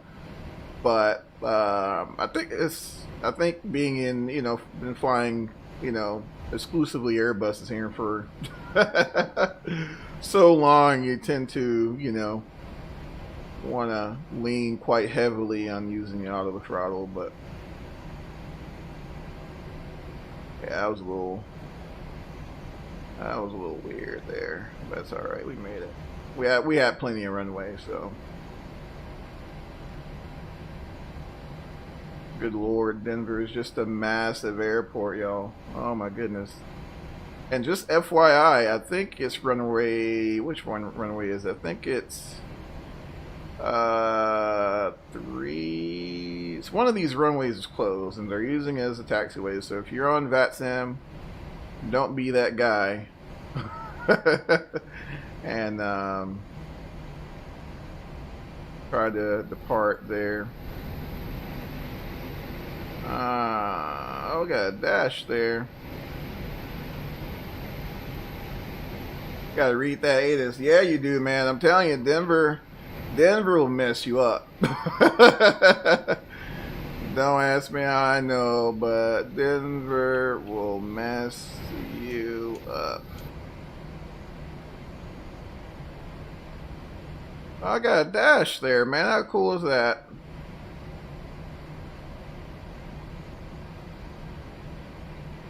Got a little traffic there.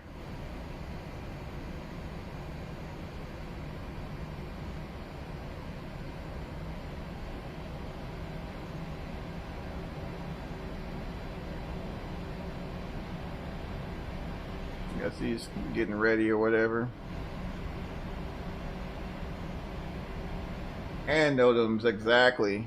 You know, like I said, man, Denver will have you thoroughly confused. I landed here, man. I forgot how long it's been ago. I landed here, and it was one of those, you know, Denver was always one of those airports I rarely visited, you know, and I landed here, and I was just so, oh my gosh, man, I was on Vatsim, I was just so lost. And I had I had charts everywhere trying to figure out where the heck I was. 3 hours and 20, yes sir. Yes sir. And then of course, you know, you gotta account for, you know, the 4 mile long taxi to the gate here in Denver.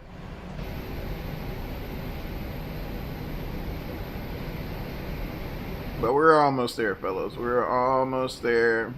In fact, I think we'll take Charlie. What's that? Charlie 30, something like that. We'll take that guy there.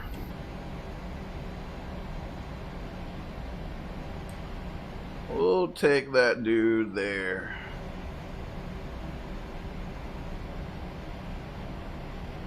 I'm trying to tilt my head as if I would help me at all. I don't even know this thing's set up for 900, but you know what? That's fine. We will make it work. Make it work. He's in there. I'm gonna cheat a little bit since I don't have anyone to guide me in here. All right, we'll pull on up here a little bit. Let's see. Come on up there. They may not service me being this close, but it's all right. That is alright. Alright, is our APU working? Yep, it's working. Alright, we'll get that power on to the APU. Shut both of these guys down. Let's see here. And parking brake is set. Pumps are off. Traffic Delta 3041, taxiing to runway 8 via Bravo Sierra, Mike, Denver. That is the first radio call we heard. Traffic service 1417, 10 mile final, 16 right, Denver. That is the first call we heard the whole time. That's awesome. That's awesome. We'll leave the packs running, y'all, I guess. We'll go ahead and leave them running. Alright, let's see. Let's chalk up. Let's chalk up all that ground power. And we'll tell GXX to see if we can, let's see, deplane here. I guess we'll be Southwest today. I don't know. Let's see. Alright, doors. Alright. And bins opening. Alright, there we go. Let's watch that replay. Oh man, no. I tell you what, this will be recorded, so you guys are more than welcome to watch the replay at your leisure. But the old stalker's tired. Oh man. But yeah, it was a blast, guys. Man, it was a blast. Let's open this door here. If not, they're gonna yell at me. Alright. Okay, baggage handling is complete and the aircraft is cleared. Alright, so we'll go ahead and do our little post-flight walk around there. Everything looks good. I'm cool with it. Got Southwest servicing us. Sweet. Oh man, just what would you like? Ah man, probably I don't know, man. That's unfortunately probably won't be able to today, but I might know someone who will. So we'll see if he's on, man. But yeah, I'll let you guys have that one. But y'all, once again, appreciate you guys swinging by. It's a fun flight, long flight, but fun flight. But hopefully we'll try to have something maybe this Wednesday. Not sure. Just check the Discord, and I'll try to schedule it as early as possible. Might be Wednesday, might not. Not sure. Just bear with me. But other than that, guys, no, that's pretty much it. Could do this all day, man. Me too, man. But yeah, my wife. All right, guys, I'm out of here. You guys take care of yourselves. Please be safe, and we'll see you later.